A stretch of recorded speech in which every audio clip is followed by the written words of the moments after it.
Sa isang sulok ng Maynila, kung saan nagtatambak ang bundok ng basura, doon nakatira ang pamilya ni Marco. Bata pa lamang siya'y namulat na sa amoy ng nabubulok na tirang pagkain. Tunog ng mga kalderetang yero na kumakalansing habang hinahagis ng mga truck ang bagong kargada ng basura at init ng araw na laging nakadikit sa kanilang balat.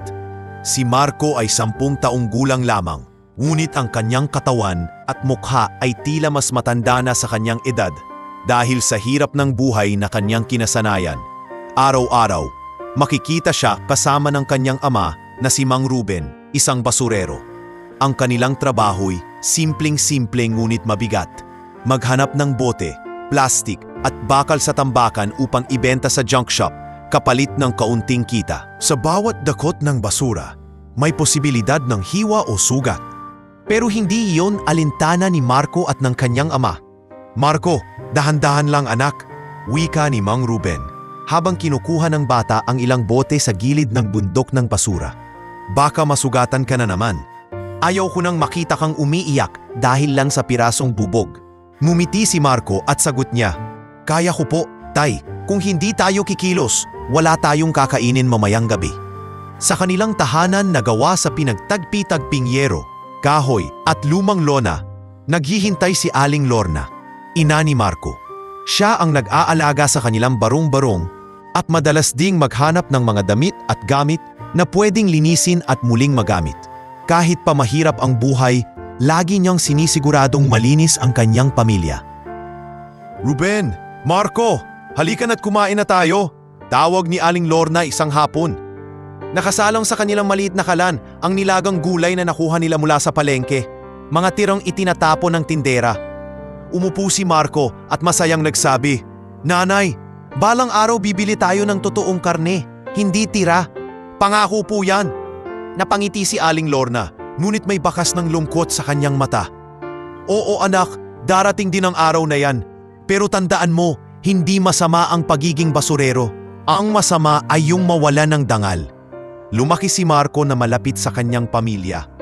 Kahit mahirap, ramdam niya ang pagmamahalan sa bawat hapunan na sama-sama silang kumakain. Kahit simpleng pagkain lamang ang nasa mesa. Madalas matapos kumain, nakatanaw siya sa malalayong gusali at ilaw ng syudad. Para kay Marco, para itong mga bituin na hindi niya maabot ngunit pinapangarap niyang matirhan balang araw. "Tay," tanong ni Marco minsang sila ay nakaupo sa gilid ng tambakan. Pinagmamasdan ang naglalakihang gusali mula sa malayo. "Bakit kaya sila mayayaman at tayo ganito?" Sumagot si Mang Ruben habang pinapahid ang pawis sa noo. "Anak, iba-iba ang takbo ng buhay. Ang mahalaga, marangal ang ating hanap buhay. Hindi masama ang maging mahirap basta't hindi tayo nagnanakaw." Mumiti si Marco, ngunit sa loob niya'y nagtanim ng matinding pangarap. Balang araw gusto niyang makalabas sa tambakan. Gusto niyang maging engineer para makatulong sa kanyang pamilya at mabigyan sila ng disenteng bahay. Ngunit hindi madali ang kanyang buhay bilang estudyante. Tuwing pumapasok siya sa eskwela, dala-dala niya ang amoy ng tambakan. Madalas siyang putyain ng mga kaklase. "Amoy basura na naman si Marco." Sigaw ng isang batang may kaya. "Huwag niya siyang lapitan, baka makahawa." Dagdag pang isa, sabay tawa. Umuwi si Marco na umiiyak at agad siyang niyakap ng kanyang ina. "Anak, huwag kang maniniwala sa kanila. Hindi basura ang katauhan mo. Mas mahalaga kung anong laman ng puso mo." "Pero nay," kikbi ni Marco, "ayaw nila akong kaibiganin. Gusto ko lang naman mag-aral." Kinaplos ni Aling Lorna ang buhok ng anak. "Tandaan mo anak, ang totoong kaibigan, hindi titingin sa amoy o sa galing. Darating din ang tamang panahon." Sa kabila ng hirap, hindi nawalan ng sigla si Marco. Natuto siyang magtiis at maghanap ng liwanag sa kabila ng kadiliman ng kanyang kapaligiran. Tuwing gabi, bago siya matulog, tinitigan niya ang kanyang maliit na kwaderno na puno ng mga guhit ng bahay, gusali at tulay. Minsan, bulong niya sa sarili, "Ako rin ang magtatayo ng mga ito." Habang lumilipas ang panahon, lalong lumalalim ang pagmamahalan ng kanilang pamilya. Si Mang Ruben, kahit mahina ang katawan, ay pilit na nagtatrabaho para lang may maibigay na kanin sa hapag. Si Aling Lorna namay laging nakangiti kahit halatang pagod na rin. At si Marco sa murang edad ay natutong maging responsable, nagbubuhat ng sako, nag-aalaga sa kanyang nakababatang kapatid at nagdadala ng pag-asa sa kanilang munting tahanan. Isang gabi, habang nagkukwentuhan sila sa ilalim ng kandila, tinanong ni Marco ang kanyang ama, "Tay, kung lumaki po ako at naging engineer, pwede ko po ba kayong bigyan ng malaking bahay?" Natawa si Mang Ruben at tinapik siya sa balikat. "Anak, hindi ko hinihiling na yumaman ka. Ang hiling ko lang, maging mabuting tao ka.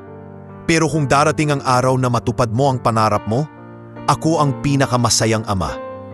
Napangiti si Marco at niyakap ang kanyang ama. Sa simpleng sandali, nagkaroon siya ng matibay na pangako sa kanyang puso na hinding-hindi siya titigil sa pangarap. Sa gitna ng amoy ng basura, sa ilalim ng lumang yero at kahoy, at sa bawat hapong bitin sa pagkain, isang batang puspos ng pangarap at pagmamahal ang nabuo. At iyon ang magsisilbing pundasyon ng kanyang paglalakbay, isang kwento ng anak ng basurero na walang ibang hinangad kundi ang magkaroon ng mas maayos na bukas para sa kanyang pamilya. Sa kabila ng lahat ng kahirapan, si Marco ay naging ilaw sa loob ng kanilang tahanan.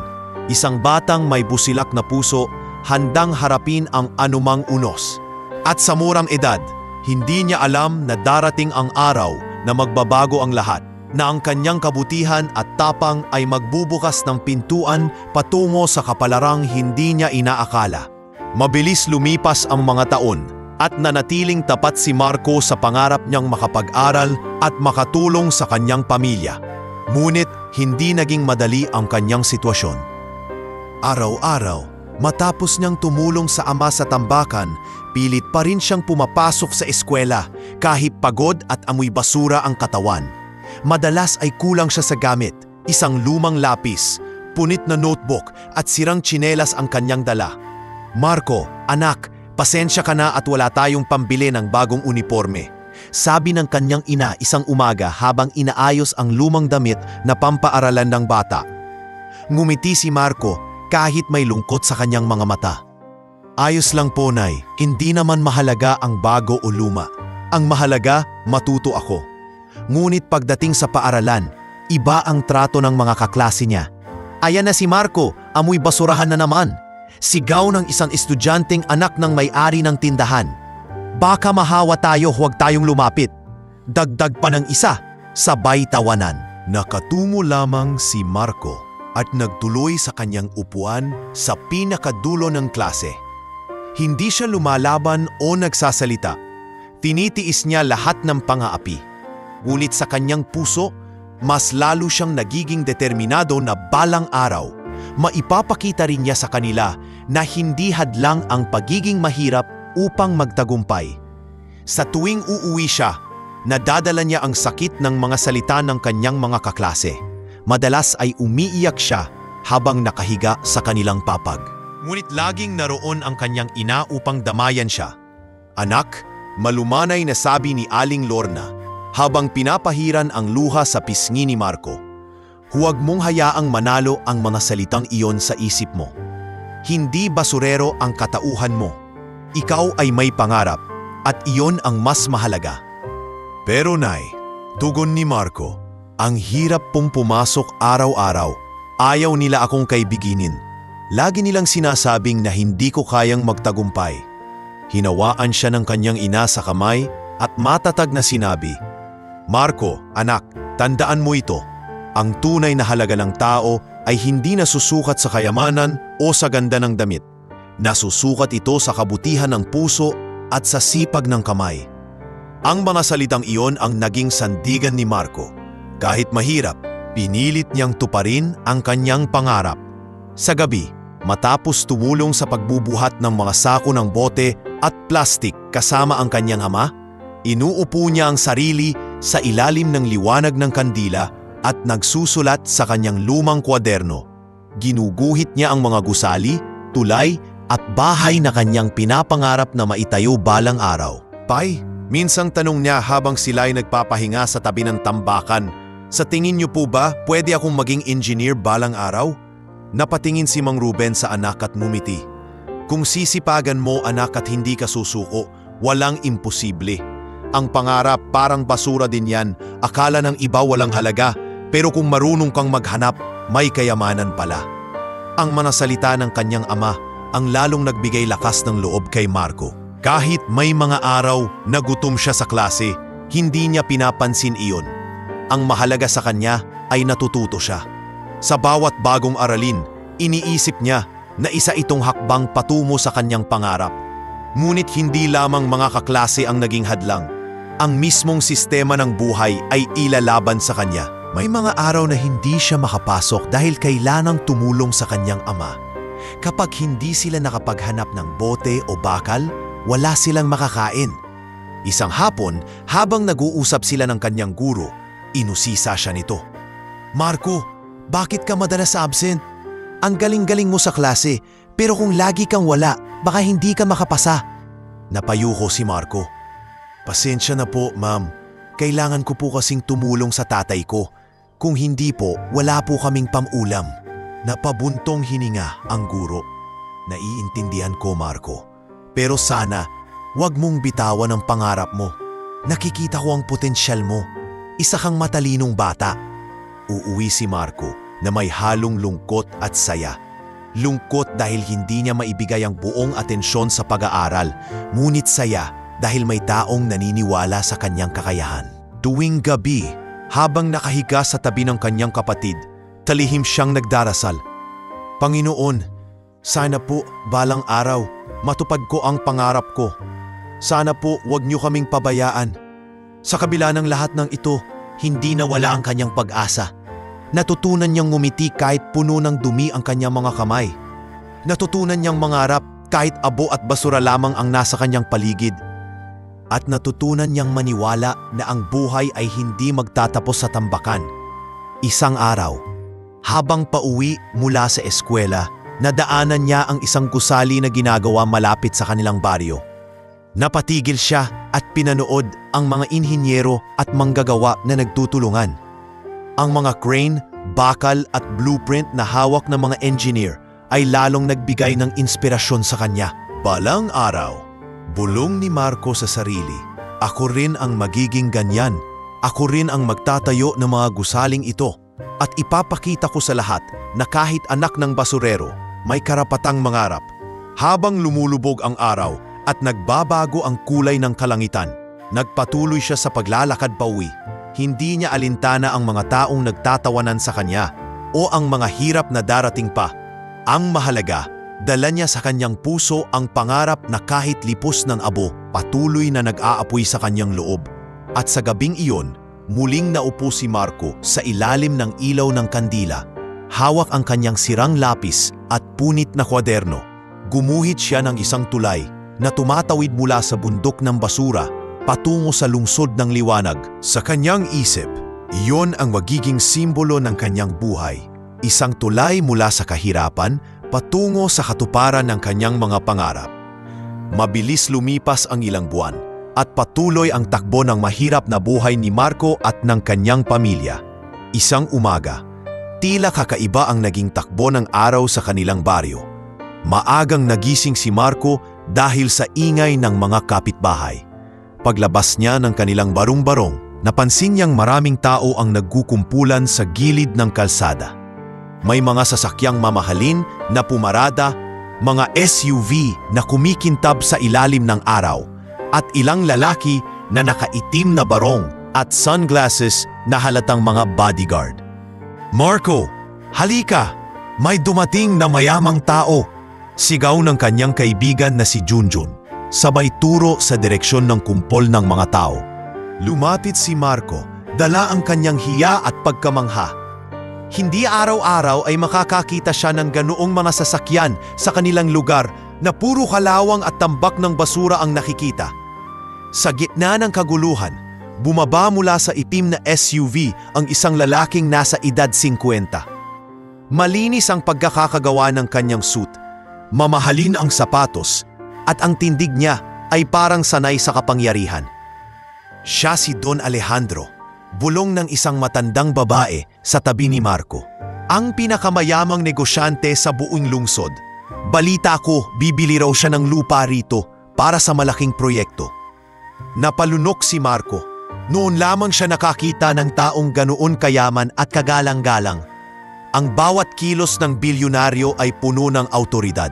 Kahit ang mga kapitbahay na madalas ay walang pakialam, ngayoy halos yumuko sa kanyang presensya. Lumapit ang ilang barangay official upang batiin si Don Alejandro. Magandang umaga po, Don Alejandro. Malaking karangalan na naparito kayo sa aming lugar. Tumango lamang ang bilyonaryo at ang kanyang tinig ay malamig ngunit matatag.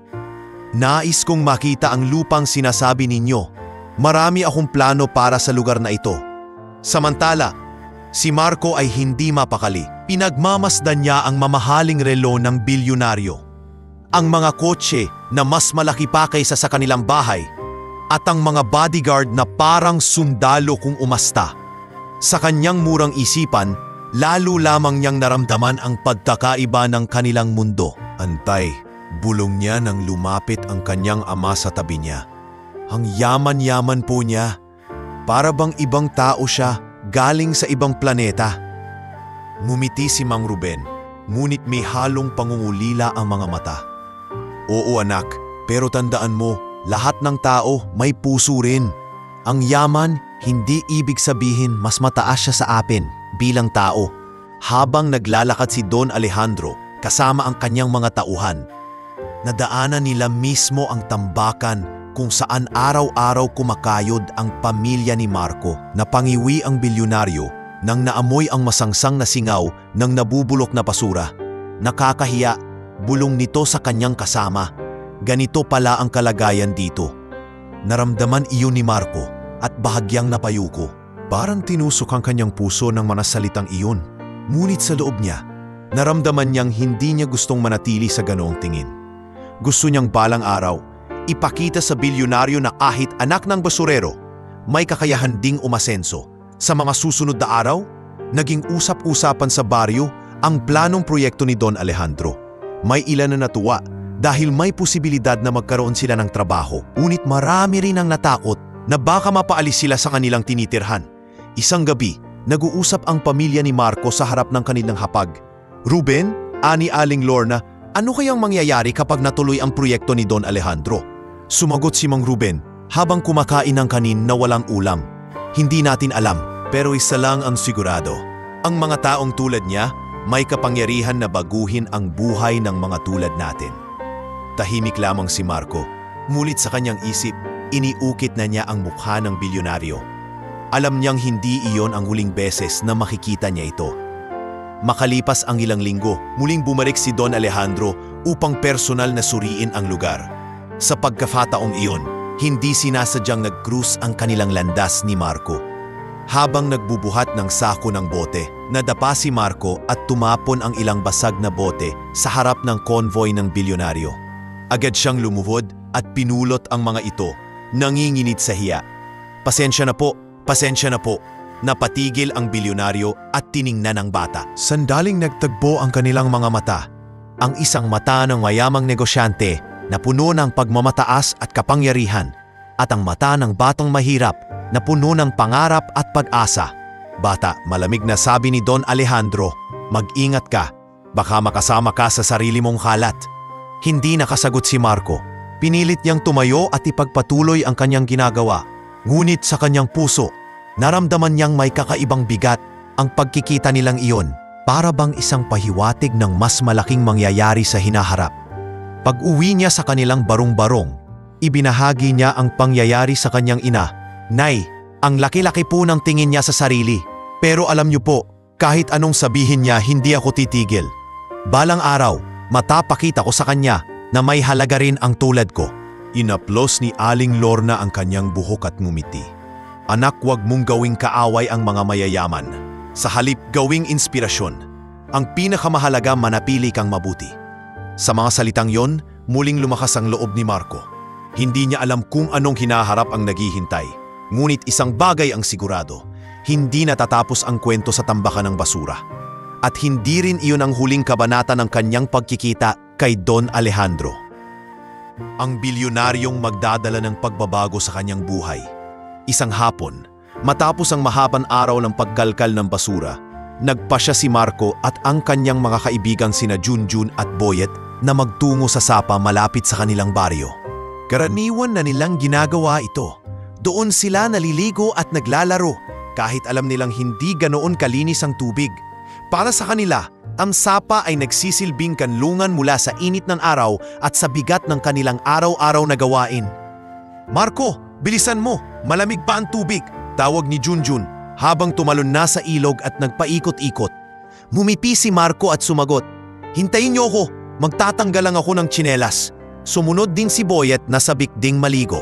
Habang sila'y naglalaro, napansin nila mula sa kabilang dulo ng sapa ang isang grupo ng tao. May mga mamahaling damit at mukhang hindi taga roon. Lumapit sila upang tingnan at doon nila napagtanto na isa sa mga naroroon ay si Don Alejandro mismo, ang bilyonaryo na kamakailan lamang ay bumisita sa kanilang lugar. Kasama nito ang ilang bodyguard, ngunit tila naglakad siya ng medyo malayo at tinitingnan ang paligid ng lupa na nais bilhin. "Ayan siya," bulong ni Boyet, nakatingin kay Marco. "Si Don Alejandro. Ang yaman-yaman niya. Tapos nandito lang siya sa tabi ng sapa." Nabigla si Marco at halos hindi makapaniwala na ang taong yon ay muli niyang makikita ng malapitan. Ngunit bago pa sila makapag-usap, biglang may nangyaring hindi inaasahan. Habang naglalakad sa gilid ng sapa, nadulas si Don Alejandro sa madulas na bato at tuluyang nahulog sa tubig. Unay parang biro lang, ngunit mabilis lumalim ang kanyang katawan at nagsimulang lumubog. "Tubig! Tubig! Tulong!" sigaw ng isang bodyguard na nasa malayo at hindi agad makalapit. Nataranta ang mga tao sa paligid. Ngunit walang naglakas loob na lumusong. Malalim at malakas ang agos ng sapa sa bahaging iyon. Halos lahat ay natigilan. Walang gumagalaw. Si Marco lamang ang naglakas loob. Sa kabila ng murang edad at payat na katawan, agad niyang naramdaman ang bigat ng sitwasyon. "Hindi ako pwedeng tumunga nga lang," sigaw niya sa sarili. "Marco, huwag!" pigil ni Junjun. "Baka ikaw pa ang malunod." Ngunit hindi nakinig si Marco. Tumalon siya sa tubig.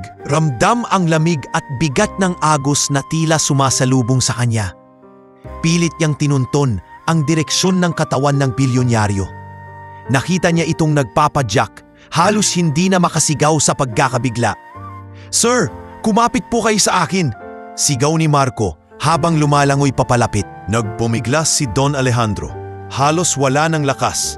Sa wakas, naabot ni Marco ang braso ng bilyonaryo at hinila ito ng buong lakas. Ramdam niyang halos hindi na siya makahinga. Ngunit pinilit niyang lumangoy papunta sa mababaw na bahagi ng sapa. Sa gilid ng pampang, nagsisigawan ng mga tao. Kaya niya ba? Bata lang siya? Ngunit hindi nagpatinag si Marco. Kahit halos sumakit na ang kanyang dibdib at namamanhid ang kanyang mga braso, patuloy niyang itinulak pataas ang katawan ni Don Alejandro hanggang sa marating nila ang mababaw na parte. "Tulong! Tulungan niyo kami!" sigaw niya habang hingal na hingal. Agad na lumapit ang mga bodyguard at hinila ang kanilang amo palabas ng tubig. Dinala nila ito sa gilid at pinahiga.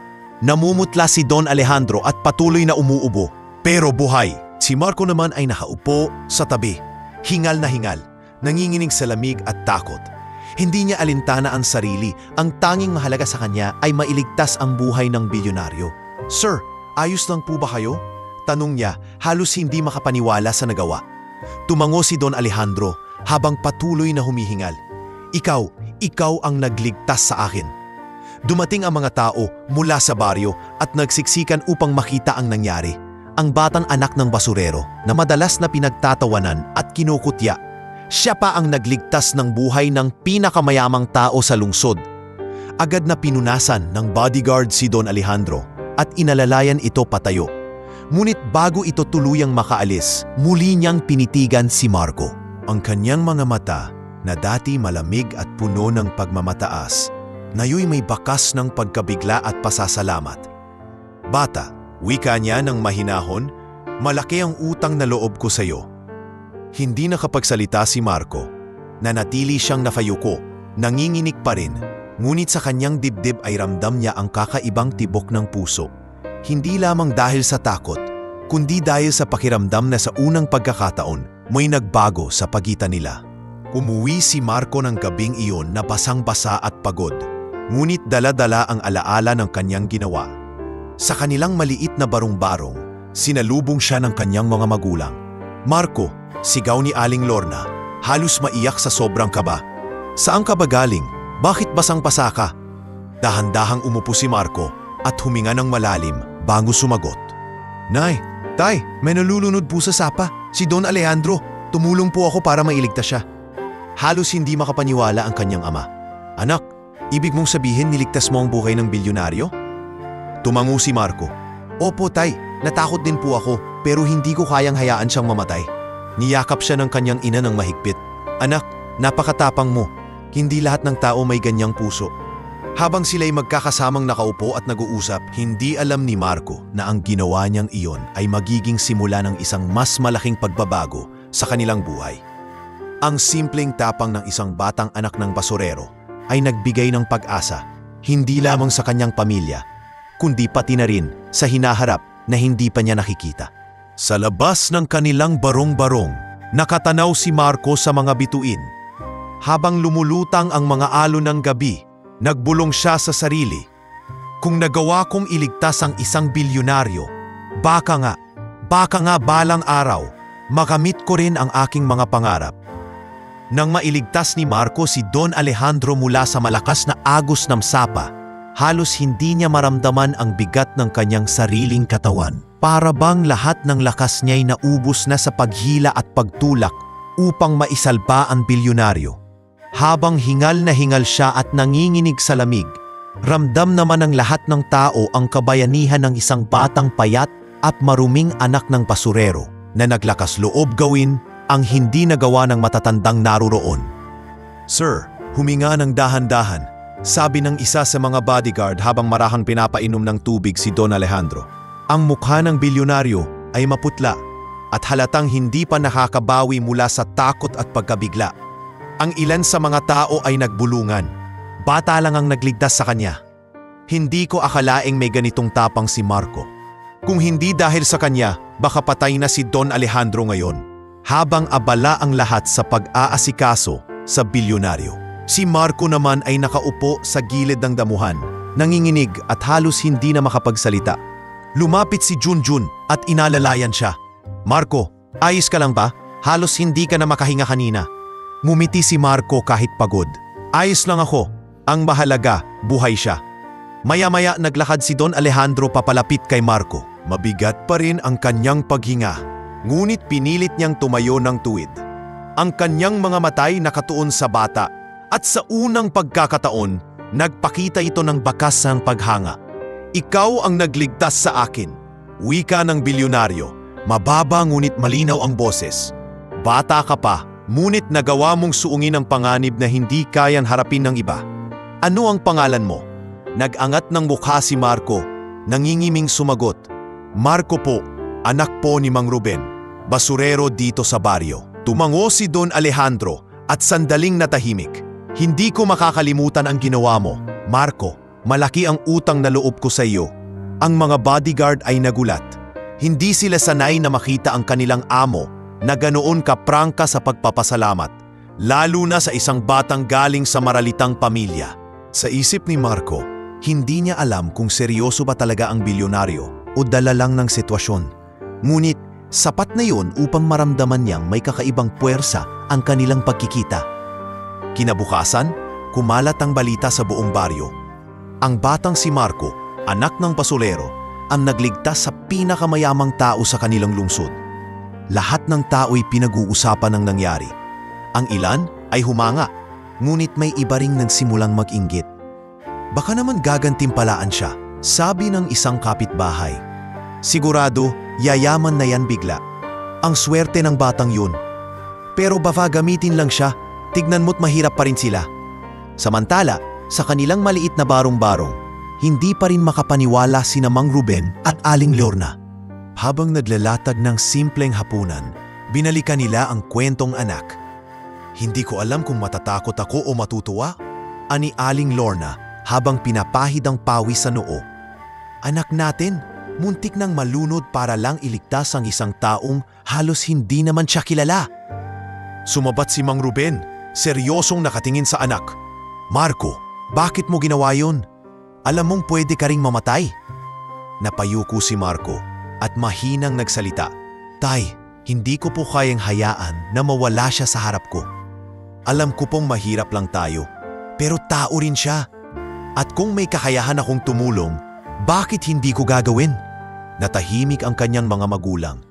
Doon nila napagtanto na ang puso ng kanilang anak ay mas malaki kaysa sa mga takot nila. Hindi simpleng tapang ang ipinakita niya. Ito'y kabutihang galing sa kaibuturan ng kanyang puso. Ilang araw ang lumipas at muling bumalik si Don Alejandro sa baryo. Ngayon, hindi na siya basta nag-inspeksyon.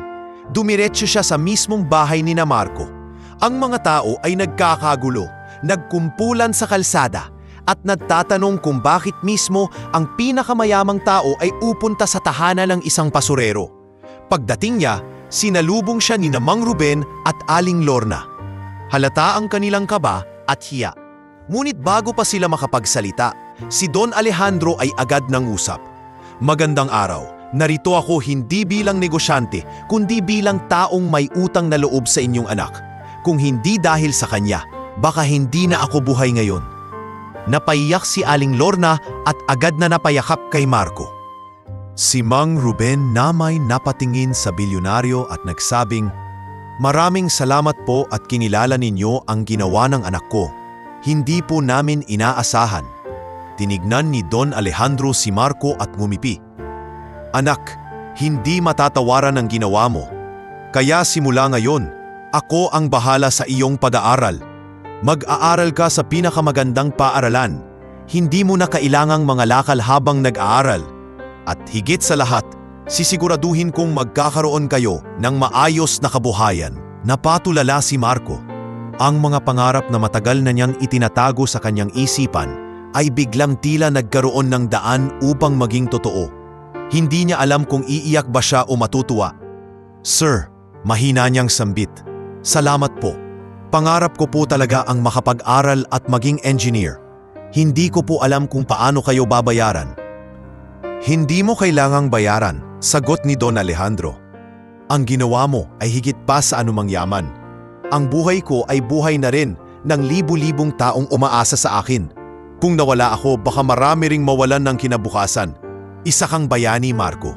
At mula ngayon, hindi ka na basta anak ng basurero sa paningin ko.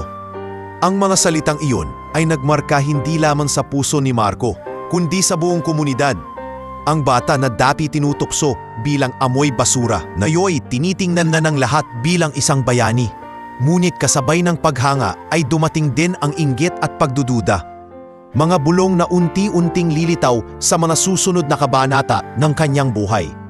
Ngunit sa mismong gabing iyon, habang nakaupo sa kanilang barong-barong, tahimik na nagdasal si Marco. Panginoon, salamat po sa pagkakataong ito.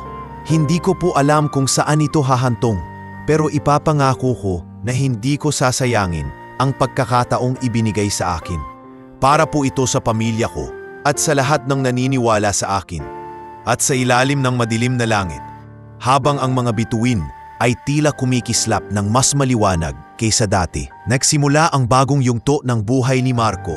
Ang yugto kung saan ang isang batang nagligtas ng buhay ay magsisimulang baguhin ang kanyang sariling kapalaran. Kinabukasan, matapos ang pangyayari sa Sapa, hindi pa rin makapaniwala si Marco sa mga nangyari. Buong magdamag ay paulit-ulit niyang inisip ang mga salita ni Don Alejandro. Parang isang panaginip na hindi niya sukat akalaing mangyayari sa totoong buhay.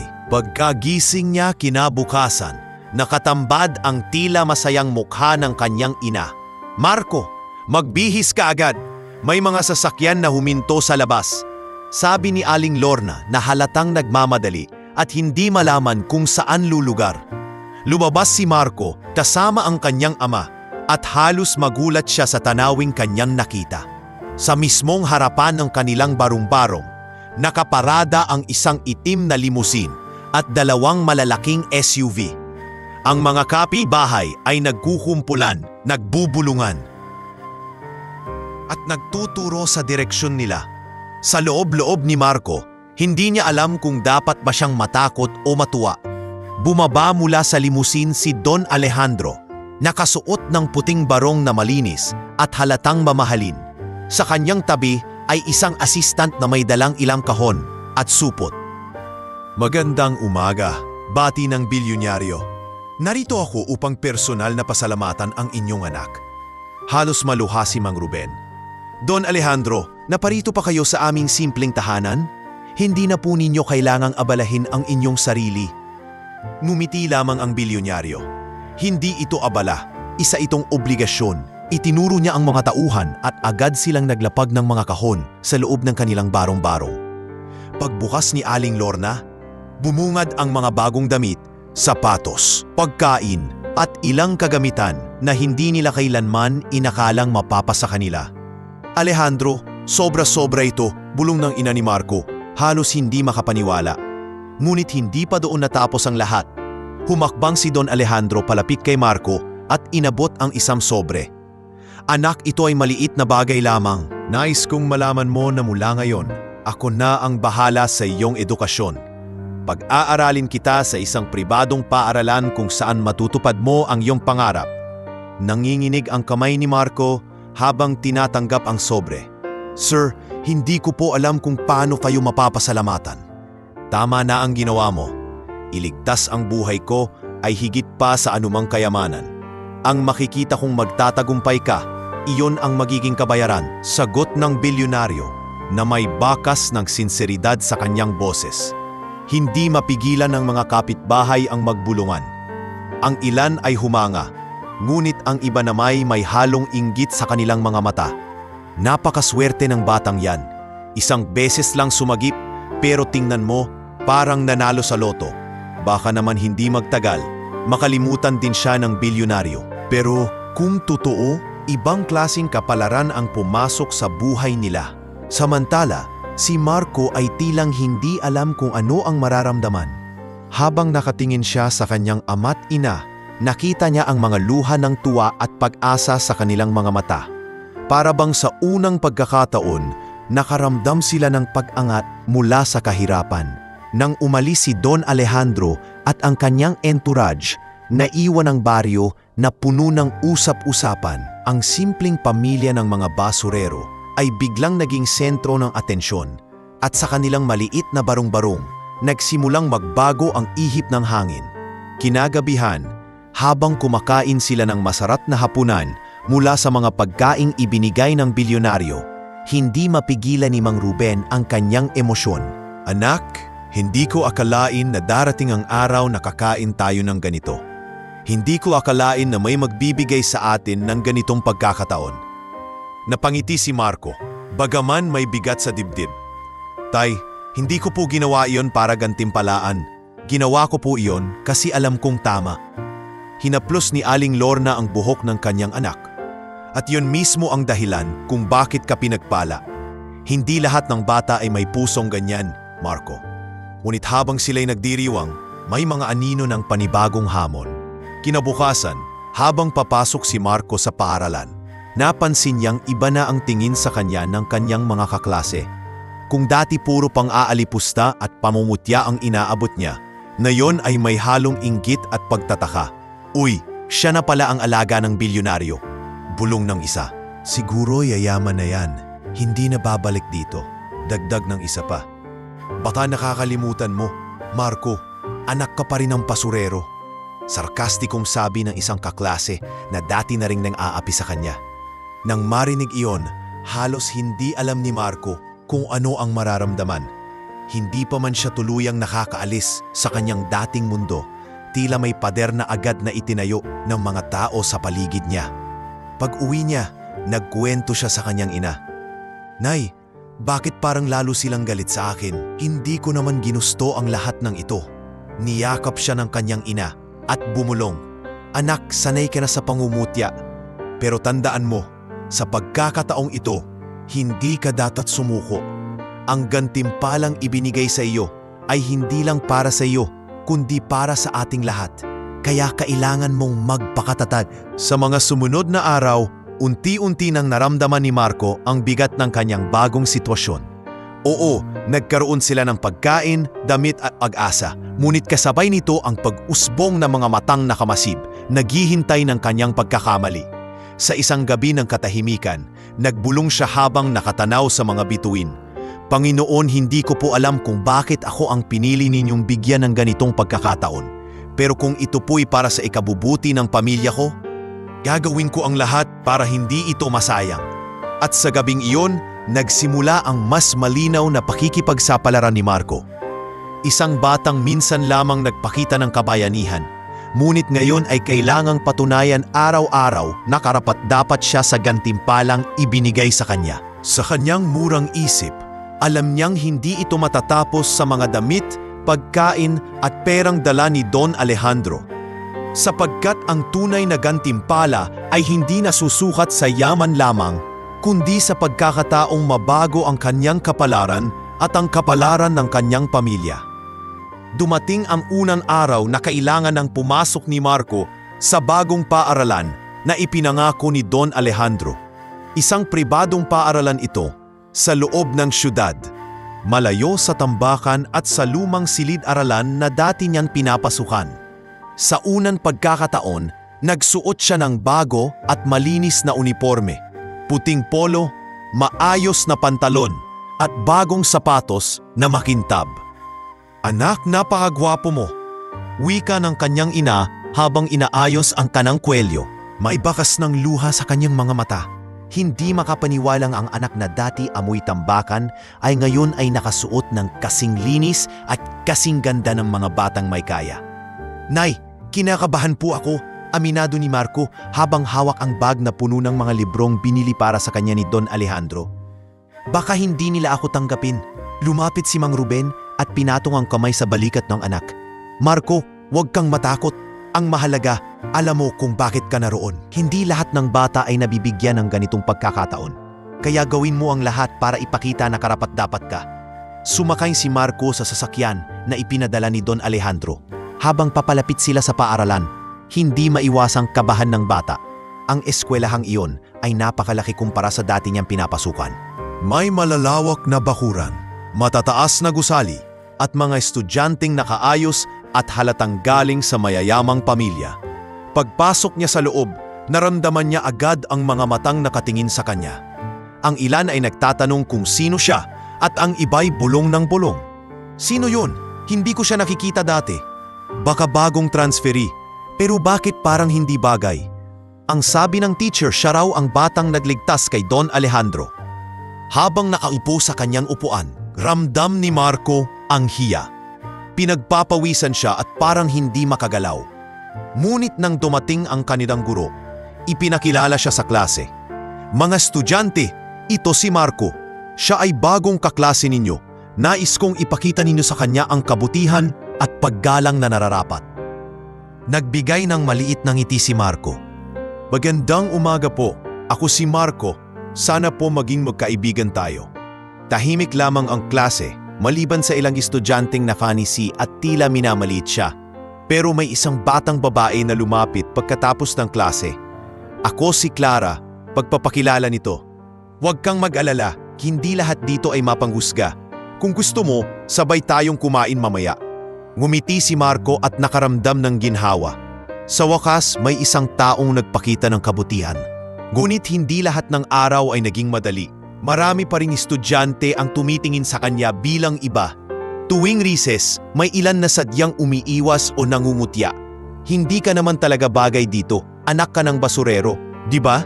Sarkastikong wika ng isang kaklase. Napayoko si Marco, ngunit naalala niya ang bilin ng kanyang ina. "Huwag mong hayaang manalo ang masasakit na salita." Kaya hindi siya lumaban. Sa halip, ibinuhos niya ang lahat ng kanyang atensyon sa pag-aaral. Kahit nahihirapan sa umpisa, nagsunog siya ng kilay gabi-gabi.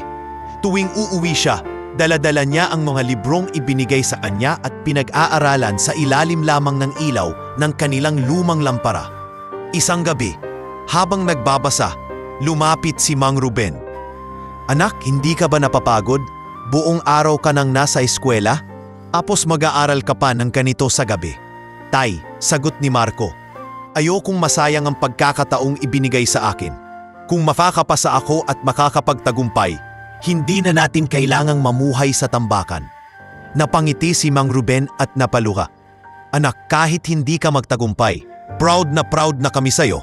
Pero alam ko, malayo ang mararating mo. Habang lumilipas ang mga buwan, unti-unting nasanay si Marco sa bagong kapaligiran. Nakahanap siya ng ilang tunay na kaibigan na hindi tumingin sa kanyang pinagmulan. Isa na roon si Clara, na palaging sumusuporta at humihikayat sa kanya tuwing pinanghihinaan siya ng loob. Marco, ang galing mo sa math, puri ni Clara isang araw matapos ang pagsusulit. Sigurado ako, magiging engineer ka balang araw. Namula si Marco at napangiti. Sana nga, para sa pamilya ko. Para maipakita ko na kahit anak ng basurero, may mararating. Ngunit hindi rin maiiwasan ang mga pagsubok. May ilang pagkakataon na pinagtangkaan siyang pahiyain ng mga kaklase. Isang beses, nilagyan ng tinta ang kanyang upuan upang mapahiya siya. Ngunit imbes na magalit, tumayo lamang si Marco at malumanay na sinabi, "Kung iniisip ninyo na mapapahiya ako, nagkakamali kayo. Hindi ninyo alam kung gaano karaming beses na akong napahiya sa buhay at natuto na akong bumangon." Nagulat ang lahat sa kanyang sagot. Mula noon, unti-unti ring nagbago ang tingin ng iba sa kanya. Hindi na siya basta batang mahirap, kundi isang taong may matibay na loob. Sa bahay, ramdam ng kanyang pamilya ang pagbabago. Dumadating na sila ng mas maraming pagkain, hindi na laging gutom. May mga gamit na rin silang hindi nila kailanman naisip na magkakaroon. Ngunit higit sa lahat, may dala si Marco tuwing umuuwi.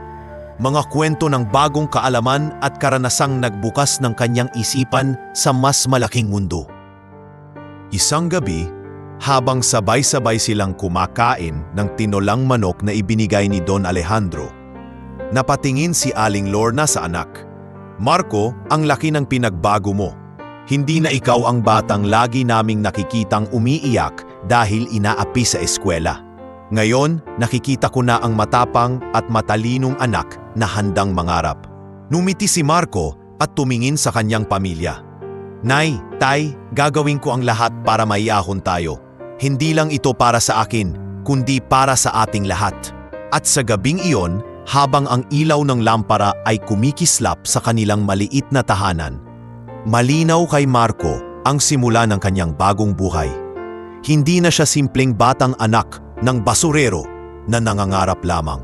Siya na ngayon ang batang binigyan ng pagkakataong abutin ang kanyang mga pangarap at handa siyang suungin ang lahat ng pagsubok upang matupad iyon. Habang unti-unting nakikilala si Marco sa kanyang bagong paaralan bilang isang masipag at matalinong mag-aaral, nagsimula namang lumitaw ang mga pagsubok sa labas ng eskwela.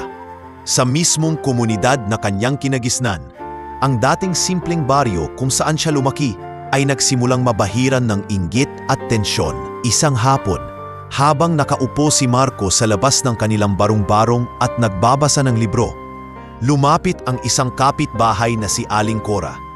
Kilala ito sa kanilang lugar bilang palachismis. "Marco, panimula nito. Balita ko, ang dami mo raw bagong gamit galing kay Don Alejandro. Ang swerte mo naman, pero siguraduhin mong hindi ka lalimot sa pinagbulan mo ha." Nagulat si Marco sa tono. Hindi niya alam kung papuri ba o panunumbat ang mga salita ng babae. Ngumiti na lamang siya at nagpasalamat. Ngunit pagtalikod nito, narinig niyang bumulong sa iba pang kapitbahay. "Tingnan niyo, baka yumabang yan balang araw. Anak lang naman ng pasurero." Sa mga sumunod na araw, lumala ang sitwasyon. Ang ilan sa mga bata sa baryo, na dati niyang kalaro, biglang lumayo sa kanya. "Hindi ka na bagay sa amin, Marco," sabi ni Buyet isang hapon habang sila ay naglalaro ng holen. "Mayayaman na ang pasama mo ngayon. Kami, mahihirap lang." Halos mabiyak ang puso ni Marco. "Buyet, hindi totoo yan. Kayo pa rin ang mga kaibigan ko." Ngunit mumisi si Buyet. "Sabihin mo yan sa iba. Pero alam namin, balang araw, iiwan mo rin kami." Umiiyak na umuwi si Marco at sinalubong siya ng kanyang ina. "Anak, bakit ka malungkot?" tanong ni Aling Lorna. "Nay," sagot ni Marco, "bakit parang galit sa akin ang mga tao? Hindi ko naman ginusto ang lahat ng ito. Wala naman akong inaangkin. Hinaplos ni Aling Lorna ang kanyang buhok. Anak, ganyan talaga ang mundo. Kapag umangat ka, may mga tao matutuwa. Pero may iba ring hindi makakatanggap. Huwag mong hayaang sirain ka ng kanilang inggit. Ang mahalaga, alam mo sa puso mo na wala kang masamang ginagawa. Samantala, nagsimula ring magdaroon ng problema sa pamilya mismo ni Marco. Ang ilan sa kanilang malalayong kamag-anak, biglang nagpakita at humihingi ng tulong pinansyal. Ruben, ani ng isang pinsan ni Mang Ruben na dumalaw. Balita ko, suportado na kayo ni Don Alejandro. Baka naman pwede kang makahingi ng konting ayuda. Ang hirap na rin ang buhay namin. Nahihiyang sumagot si Mang Ruben. Pasensya na, pero hindi naman sa amin lahat ang biyaya. Para kay Marco iyon, para sa kanyang pag-aaral. Ngunit hindi iyon natanggap ng pinsan. Nakakalinit na kayo. Kapag may wala, kamag-anak kami. Pero ngayong may konting biyaya, hindi nyo kami matulungan, sabay alis na may halong galit. Lalong nahirapan si Mang Ruben sa sitwasyong iyon. Ayaw niyang isipin ng iba na yumayabang sila. Ngunit gusto rin niyang protektahan ang pagkakataong ibinigay kay Marco. Sa eskwela, lalo namang nagiging malinaw ang dalawang mukha ng kapalaran ni Marco. May mga guro na humahana sa kanya at tinutulungan siyang mas lalo pang mag-aral. Ngunit may ilan pa ring estudyanteng patuloy na nang aapi. Isang araw, habang nasa kantin, may 3 lalaki na sadyang sinabuyan ng tubig si Marco. "Oh, pasensya na, nadapa po," sarkastikong wika ng isa. Napatingin si Marco pero hindi siya sumagot. Pinunasan niya lamang ang kanyang damit at nagpatuloy sa pagkain. Lumapit si Clara at inalalayan siya. "Bakit hindi ka lumaban? Niloloko ka na nila," umiling si Marco. "Hindi ko kailangan lumaban ng ganon. Alam ko kung sino ako at alam ko kung bakit ako narito. Hindi ko hahayaang masira ang pagkakataon ko dahil lang sa kanila."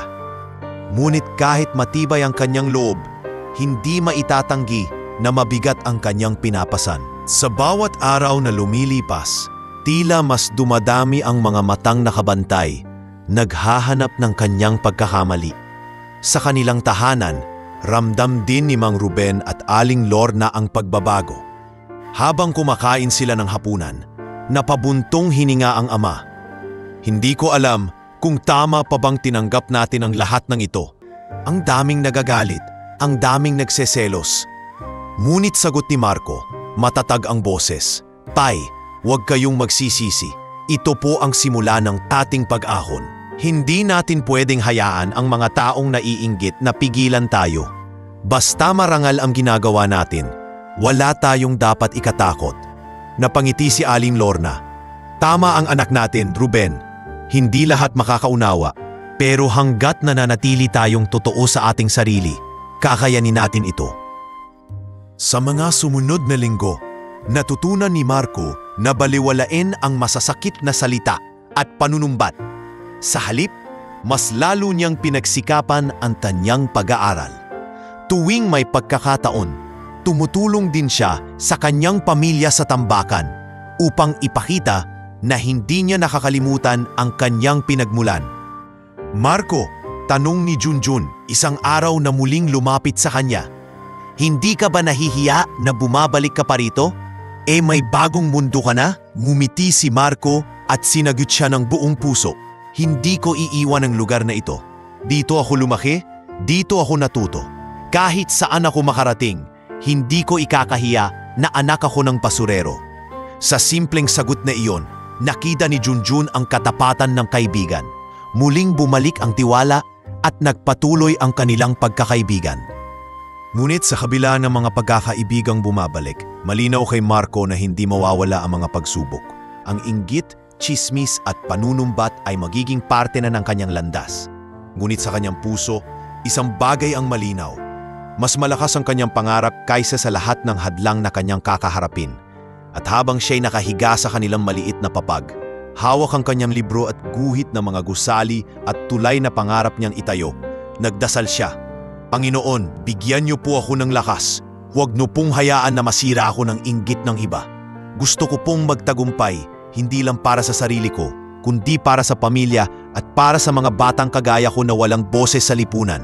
Sa katahimikan ng gabing iyon, unti-unting nagninga sa puso ni Marco ang mas matibay na determinasyon. Hindi lang siya basta batang nagligtas ng bilyonaryo. Siya na ngayon ang batang kailangang patunayan araw-araw na karapat-dapat siya sa bagong buhay na kanyang pinasok. Kahit kapalit nito'y ang pagharap sa mas mabibigat na pagsubok.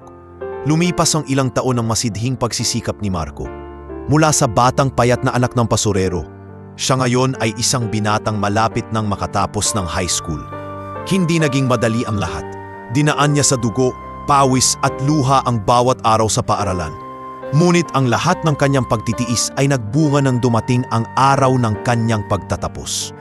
Nang umagang iyon, maagang gumising ang pamilya ni Marco. Isinuot niya ang kanyang puting toga at sumilip sa maliit na salamin. "Nay, Tay!" sambit niya habang humaharap sa kanila. "Ito po ang unang hakbang sa pangarap natin." Halos hindi makapaniwala si Mang Ruben at Aling Lorna habang tinitingnan ang kanilang anak. Ang batang minsang inaapi at tinutukso, ngayon ay nasa yugto ng kanyang unang malaking tagumpay. "Anak, ang tatag mo," wika ni Mang Ruben habang pinipigilan ang pagluha. "Hindi ko akalain na makikita kita sa ganitong ayos." Niyakap siya ng kanyang ina. "Marco, tandaan mo, ito ay bunga ng iyong kabutihan at sipag. Kahit saan ka dalhin ng kapalaran, huwag mong kalilimutan kung saan ka nanggaling." Pagdating nila sa paaralan, puno ng tao ang covered court na ginawang venue para sa graduation. Navaupo ang mga estudyanteng magsisipagtapos, naapila at abala ang mga guro sa paghahanda. Ngunit ang lahat ng atensyon ay biglang napunta kay Marco nang dumating si Don Alejandro, pormal at maayos na nakaupo sa unahan. "Siya ang nagligtas sa akin ilang taon na ang nakalipas," bulong ng bilyonaryo sa punong guro na tuwang-tuwa sa presensya niya. "At ngayon, nais kong makita siyang lumipad." Nagsimula ang programa at tinawag isa-isa ang mga pangalan ng magsisipagtapos. Nang marinig ang pangalan ni Marco, tumindig siya at buong kumpiyansang lumakad papunta sa entablado. Ang mga mata ng lahat ay nakatingin sa kanya, hindi na bilang isang anak ng basurero, kundi bilang isang huwarang estudyante. "Marco de la Cruz with honors," anunsyo ng guro. Nagpalakpakan ang buong paligid. Nakatayo sa unahan si Don Alejandro at personal na iniabot kay Marco ang kanyang diploma. "Congratulations, iho," wika ng bilyonaryo habang hawak ang kamay ng binata. "Ipinagmamalaki kita. Hindi lang ako, kundi ang lahat ng naniniwala sa iyo." Nangingilid ang luha sa mata ni Marco habang tumango. "Salamat po, sir. Hindi ko po magagawa ito kung hindi dahil sa tulong ninyo at sa tiwala ng pamilya ko." Sa mismong oras na yon, naramdaman ni Marco na ang kanyang sakripisyo at hirap ay may katumbas na gantimpala. Hindi man pera o materyal na bagay, kundi respeto at paggilala mula sa mga tao. Pagkatapos ng programa, lumapit ang mga kaklase niya, kabilang na ang ilan sa mga dati niyang nangungutya. "Marco, ang galing mo. Pasensya na dati kung naging masama ako sa'yo," sabi ng isa. Nguniti si Marco, "Wala na iyon. Ang mahalaga natuto tayo." Niyakap siya ni Clara, ang kanyang matalik na kaibigan. "Sabi ko sa'yo, kaya mo yan. Engineer ka na sa susunod na hakbang." Natawa si Marco. "Sana nga, basta't hindi ako susuko." Kinagabihan, sa kanilang tahanan, nagsalo-salo ang pamilya at ilang malalapit na kaibigan.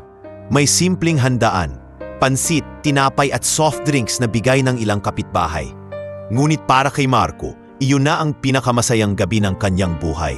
"Anak," wika ni Mang Ruben habang nakataas ang baso, "ito ang una mong tagumpay. Sana ay sundan pa ito ng mas marami. Kami ng nanay mo ay laging narito para sa iyo."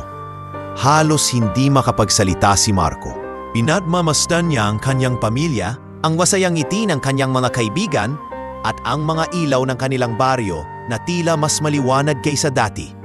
Habang naglalakad siya palabas para magpahangin, biglang may lumapit na batang kalapit-bahay. "Kuya Marco, gusto ko rin pong maging katulad mo. Kahit mahirap lang kami, gusto ko ring magtagumpay." Napangiti si Marco at hinaplos ang ulo ng bata. "Kaya mo yan, basta huwag kang susuko. Ang kahirapan, hindi hadlang para mangarap." Pagbalik niya sa loob, inabutan siya ni Don Alejandro ng isang sobre. Marco, bukas ay magsisimula ang panibagong yugto ng buhay mo. Ito ang scholarship grant ko para sa iyong kolehiyo. Hindi lang sa high school natatapos ang laban. Halos mabitawan ni Marco ang hawak na sobre. Sir, hindi ko alam kung paano ako makakabawi. Ngumiti ang bilyonaryo. Huwag mo nang isipin ang pagbabayad.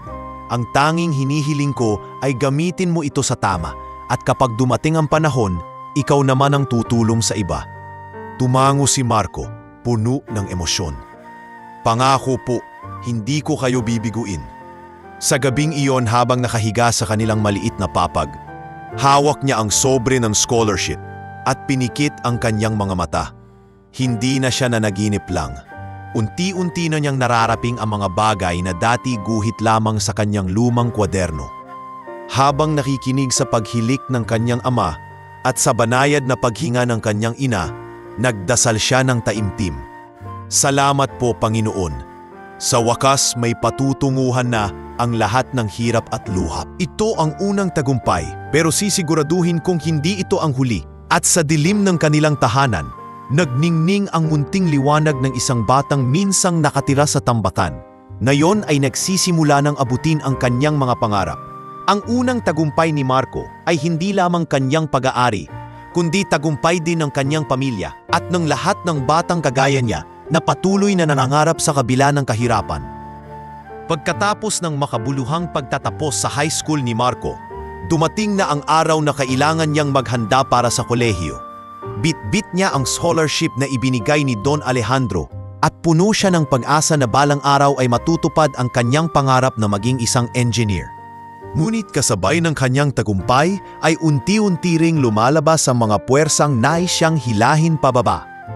Sa loob ng kumpanya ni Don Alejandro, may mga kasosyo at kamag-anak na nagsimulang magtanong kung bakit ganoon na lamang ang suporta ng bilyonaryo sa isang batang hindi naman nila kaano-ano. Sa isang pagpupulong, lumabas ang mga usap-usapan. Don Alejandro, hindi ba't masyadong malaki ang ginagastos mo sa batang yan? Tanong ng isa sa board member. Wala naman siyang kinalaman sa negosyo natin. Isa lang siyang anak ng basurero.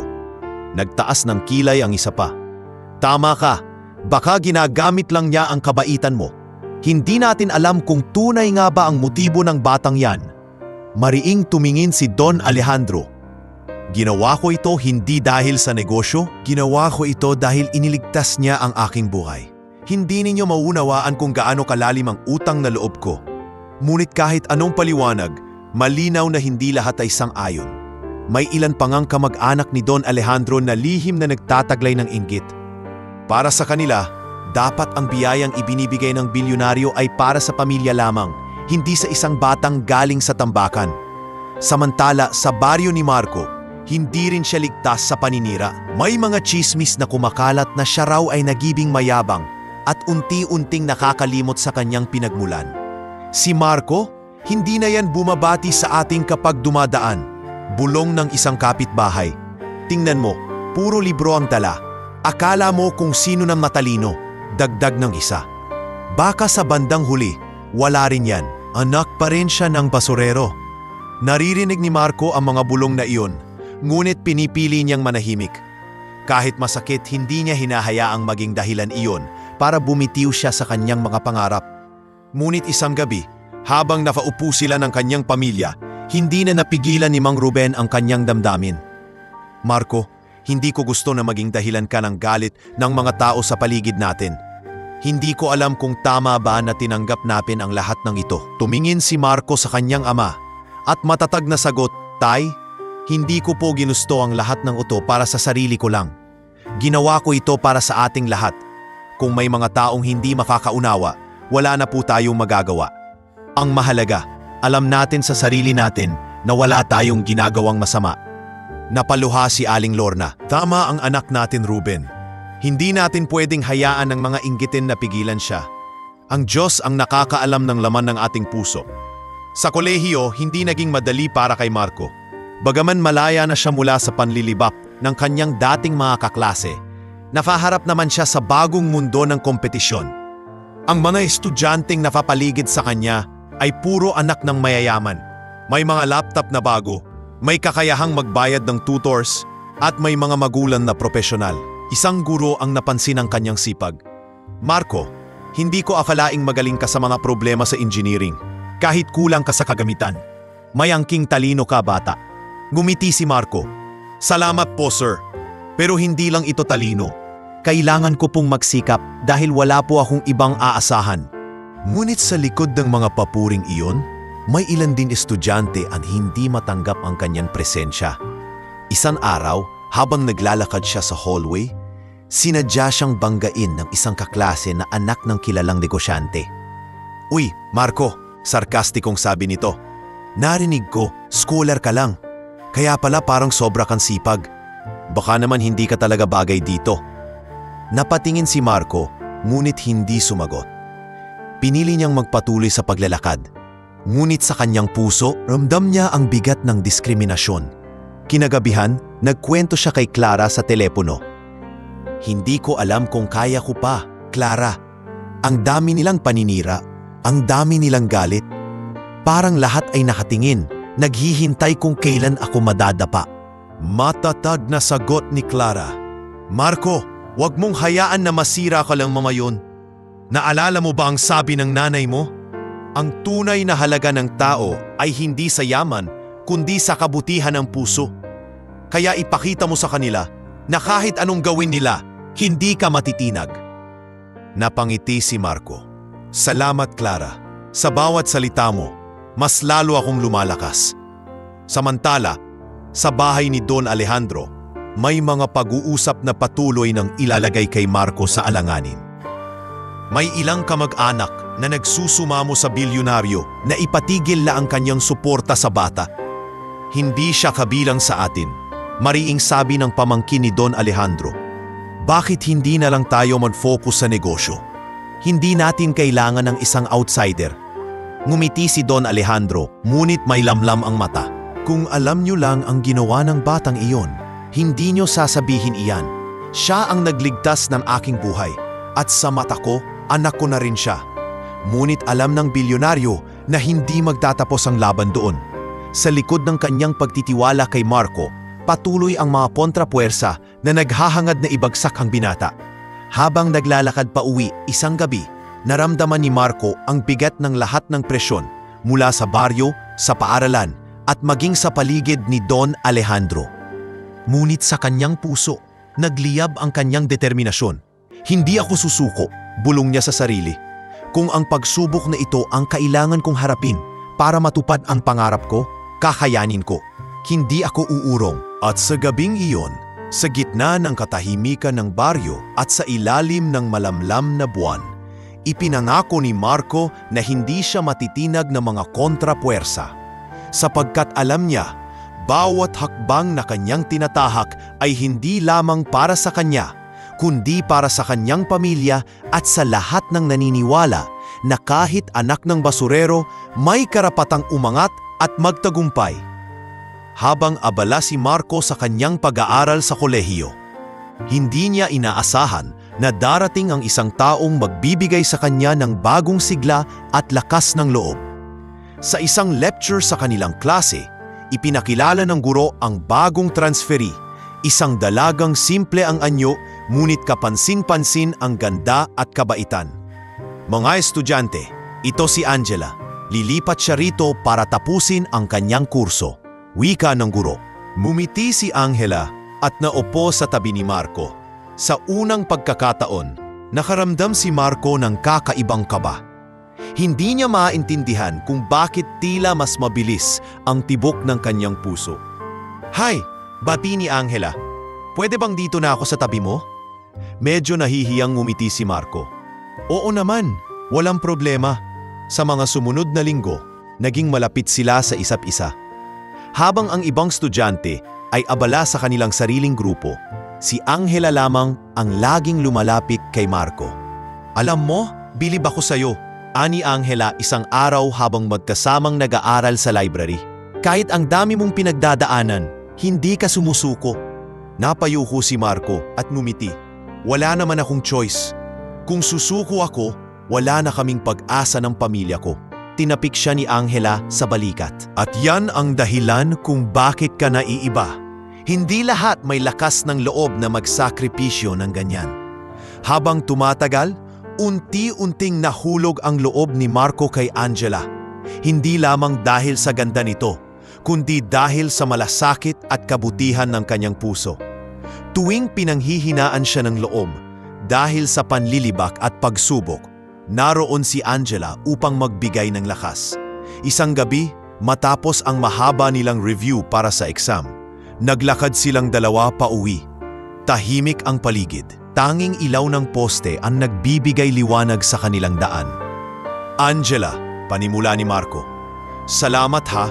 Kung wala ka siguro, baka matagal na akong sumuko.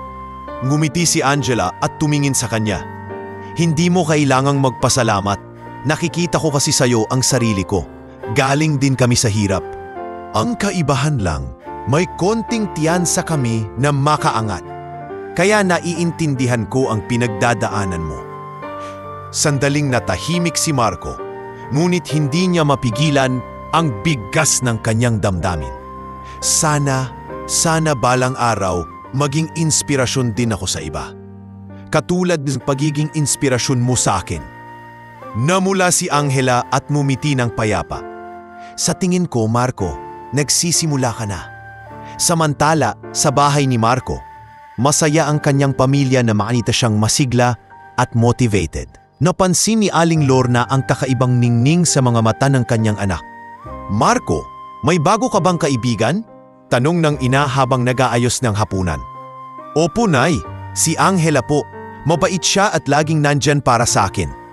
Nagkatinginan sina Mang Ruben at Aling Lorna at sabay nang umiti. Mabuti naman, anak. Hindi lang pag-aaral ang mahalaga. Mahalaga rin na may taong susuporta at magpapalakas sa'yo. Ngunit hindi lahat ay natuwa sa bagong pagkakaibigan ni Marco. Sa eskwela, may ilan na nagsimulang manibugho. Si Marco talaga, kahit anak ng basurero, may ka-close na maganda. Bulong ng isang estudyante. Baka ginagamit lang niya ang awa ng babae, dagdag ng isa. Ngunit hindi nagpatinag si Angela. Lagi niyang pinapakita na kaibigan niya si Marco at ipinagtatanggol ito kapag kinakailangan.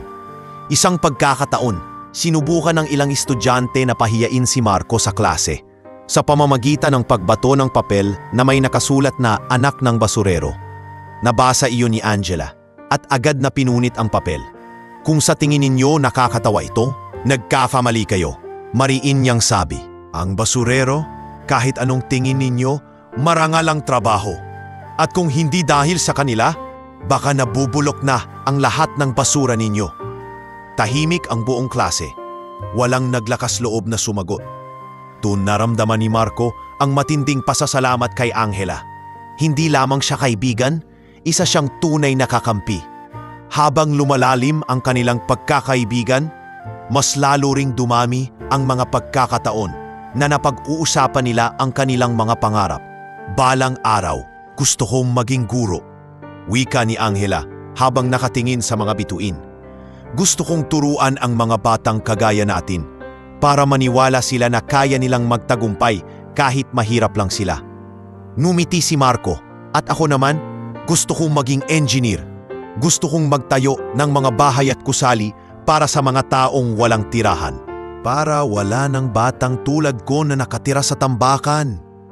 Alam mo, sabi ni Angela, ang ganda ng pangarap mo. At naniniwala ako, makakamtan mo yan. Sa mga sandaling iyon, unti-unting nabuo ang mas matibay na relasyon sa pagitan nila. Hindi man nila tahasang inaamin, ramdam ng bawat isa na higit pa sa pagkakaibigan ang unti-unting namamagitan. Ngunit higit sa lahat, naging inspirasyon si Angela kay Marco. Sa tuwing nadadala siya ng bigat ng mga problema, sapat na ang mga salita at ngiti ni Angela upang muling bumangon. Sa kanyang puso, nagpasya si Marco. Kahit anong mangyari, ipagpapatuloy ko ito. Hindi lang para sa aking pamilya, kundi para kay Angela at sa lahat ng umaasa sa akin. Hindi ako susuko. At sa gabing iyon, habang nakatanaw sila sa iisang langit, parehong puno ng pag-asa at pangarap, malinaw kay Marco na ang pag-ibig at inspirasyon ay hindi lamang nagpapagaan ng bigat ng buhay. Ito rin ang nagbibigay lakas upang harapin ang bawat pagsubok na darating. Habang patuloy na nagpupursige si Marco sa kanyang pag-aaral at unti-unti nang nagkakaroon ng direksyon ang kanyang buhay, isang malumpot na balita ang dumating na yumanig sa pundasyon ng kanyang pamilya. Ang kanyang ama, si Mang Ruben, na ilang taon nang nagsasakripisyo sa pagtatrabaho bilang basurero, ay biglang bumigay ang katawan. Isang gabi, habang sabay-sabay silang kumakain, biglang napahinto si Mang Ruben. Nabitawan niya ang kanyang kutsara at tinakpan ang kanyang dibdib. Nanginginig at nangingiim ang mukha. Ruben! Sigaw ni Aling Lorna habang mabilis na lumapit. Anong nangyayari sa'yo? Aayos lang ako, pilit na sagot ni Mang Ruben. Ngunit halatang nahihirapan siyang huminga. Nataranta si Marco at agad na inalalayan ng ama. Tay, huwag kayong magsalita. Dalhin ka na po natin sa ospital. Agad silang humingi ng tulong sa mga kapitbahay at dinala si Mang Ruben sa pinakamalapit na ospital gamit ang tricycle. Habang nasa biyahe, hawak-hawak ni Marco ang kamay ng ama. Huwag niyo po akong iiwan. Marami pa po tayong gagawin. Pangarap ko pong makita kayo sa araw ng pagtatapos ko. Mahinang ngumiti si Mang Ruben at halos pabulong na sabi, Marco, anak, kahit anong mangyari, ipagpatuloy mo ang pangarap mo. Huwag mong hayaang masira ka ng kahirapan. Pagdating nila sa ospital, agad na isinugod si Mang Ruben sa emergency room. Si Marco at ang kanyang inay na iwan sa labas, nanginginig at halos hindi makapaniwala sa mga nangyayari. Ilang oras ang lumipas bago lumabas ang doktor. Pasensya na po, sabi ng doktor na mabigat ang boses. Napagod na ang puso niya, hindi na kinaya ng katawan. Parang gumuho ang mundo ni Marco. Hindi siya makapaniwala na sa isang iglap na wala ang taong naging haligi ng kanilang pamilya. Si Aling Lorna ay napasigaw sa sakit at halos mawalan ng malay. Yumakap si Marco sa kanyang ina, sabay iyak ng walang humpay. Tay, kikbi ni Marco habang nakatingin sa malamig na katawan ng ama. Hindi ko po kaya. Paano na po kami? Ilang araw na puno ng lungkot at dilim ang lumipas. Inuwi nila ang labi ni Mang Ruben sa kanilang tahanan at ang buong baryo ay nagluksa. Maraming dumating upang makiramay. Ngunit para kay Marco, tila wala ng halaga ang kanilang mga salita. Sa gitna ng burol, lumapit si Don Alejandro. Marco, anak, labis kong ikinalulungkot ang nangyari. Kung may magagawa ako para sa inyong pamilya, sabihin mo lang. Ngumiti si Marco, pilit na nagpakatatag. Salamat po, Don Alejandro, pero ang hiling lang ng tatay ko ay ipagpatuloy ko ang aking pangarap. Hindi po ako titigil. Sa mga araw ng burol, tahimik lamang si Marco, nakaupo sa tabi ng kabaong ng kanyang ama. Paulit-ulit niyang naaalala ang mga payo nito. Ang huwag matakot sa kahirapan, ang maging marangal kahit mahirap, at ang patuloy na mangarap kahit parang imposibleng abutin. Isang gabi, habang lahat ay natutulog na, nanatili siyang nagbabantay sa tabi ng kanyang ama. Hawak-hawak niya ang isang maliit na guhit na ginawa niya noong bata pa siya. Isang bahay at tulay na matagal na niyang pinapangarap na maitayo. Tay, bulong niya, pangako po itutuloy ko ito. Hindi ko kayo bibiguin. Dumating ang araw ng libing. Ang buong komunidad ay nagtipon upang ihatid si Mang Ruben sa kanyang huling hantuman. Habang bumababa ang kabaong, hindi mapigilan ni Marco ang pagbuhos ng luha. Ngunit kasabay ng kanyang pag-iyak, naramdaman niya ang matinding paninindigan. Pag-uwi nila sa kanilang tahanan, nag-usap sila ng kanyang ina. Anak, umiiyak na wika ni Aling Lorna. Paano na tayo ngayon? Wala na ang tatay mo. Sino na ang tutulong sa atin? Hinawakan ni Marco ang kamay ng kanyang ina at tumingin ng diretso. Nay, huwag kayong mag-alala. Ako na po ang aako. Hindi po ako papayag na mapabayaan kayo. Hindi na po tayo babalik sa tambakan. Pangako po iyon. Mula noon mas lalo pang nagsikap si Marco. Mas lalong nagninas ang kanyang puso na ipagpatuloy ang laban. Habang nag-aaral, kumukuha rin siya ng maliliit na racket. Pagtututor sa mga mas batang estudyante, pagtulong sa mga construction worker tuwing weekend upang makatulong sa gastusin sa bahay. Isang araw, habang kasama niya si Angela sa library, bigla siyang napaluha. "Marco, bakit?" tanong ni Angela, nag-aalalang hinahawakan ng kanyang balikat. "Naalala ko lang si tatay," sagot niya. "Lahat ng ginagawa ko ngayon para sa kanya." Pero wala na siya para makita ito. Numiti si Angela at pinunasan ng kanyang luha. "Marco, huwag mong isipin na wala siya. Nasa puso mo siya. Sa bawat tagumpay mo, kasama mo siya." Muling bumangon ang loob ni Marco. Mula sa pagkawala ng kanyang ama, natutunan niyang mas maging matibay. Ang bawat sakit at pagdadalamhati ay ginamit niya bilang sandata upang mas lalo pang magsikap. Sa kabila ng bigat ng pagkawala, nahanap niya ang inspirasyon upang magpatuloy.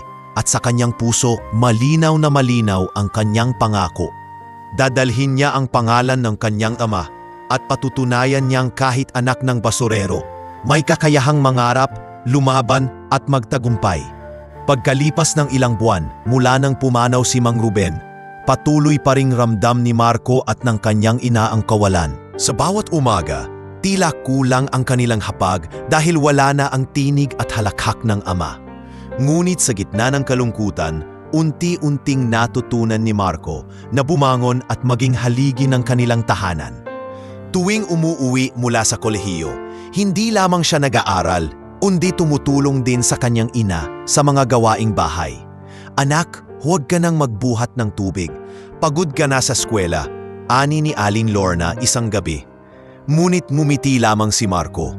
"Nay, ako na po. Ayokong kayo na lang palaging nahihirapan. Pinangako ko ay tatay na aalagaan ko kayo."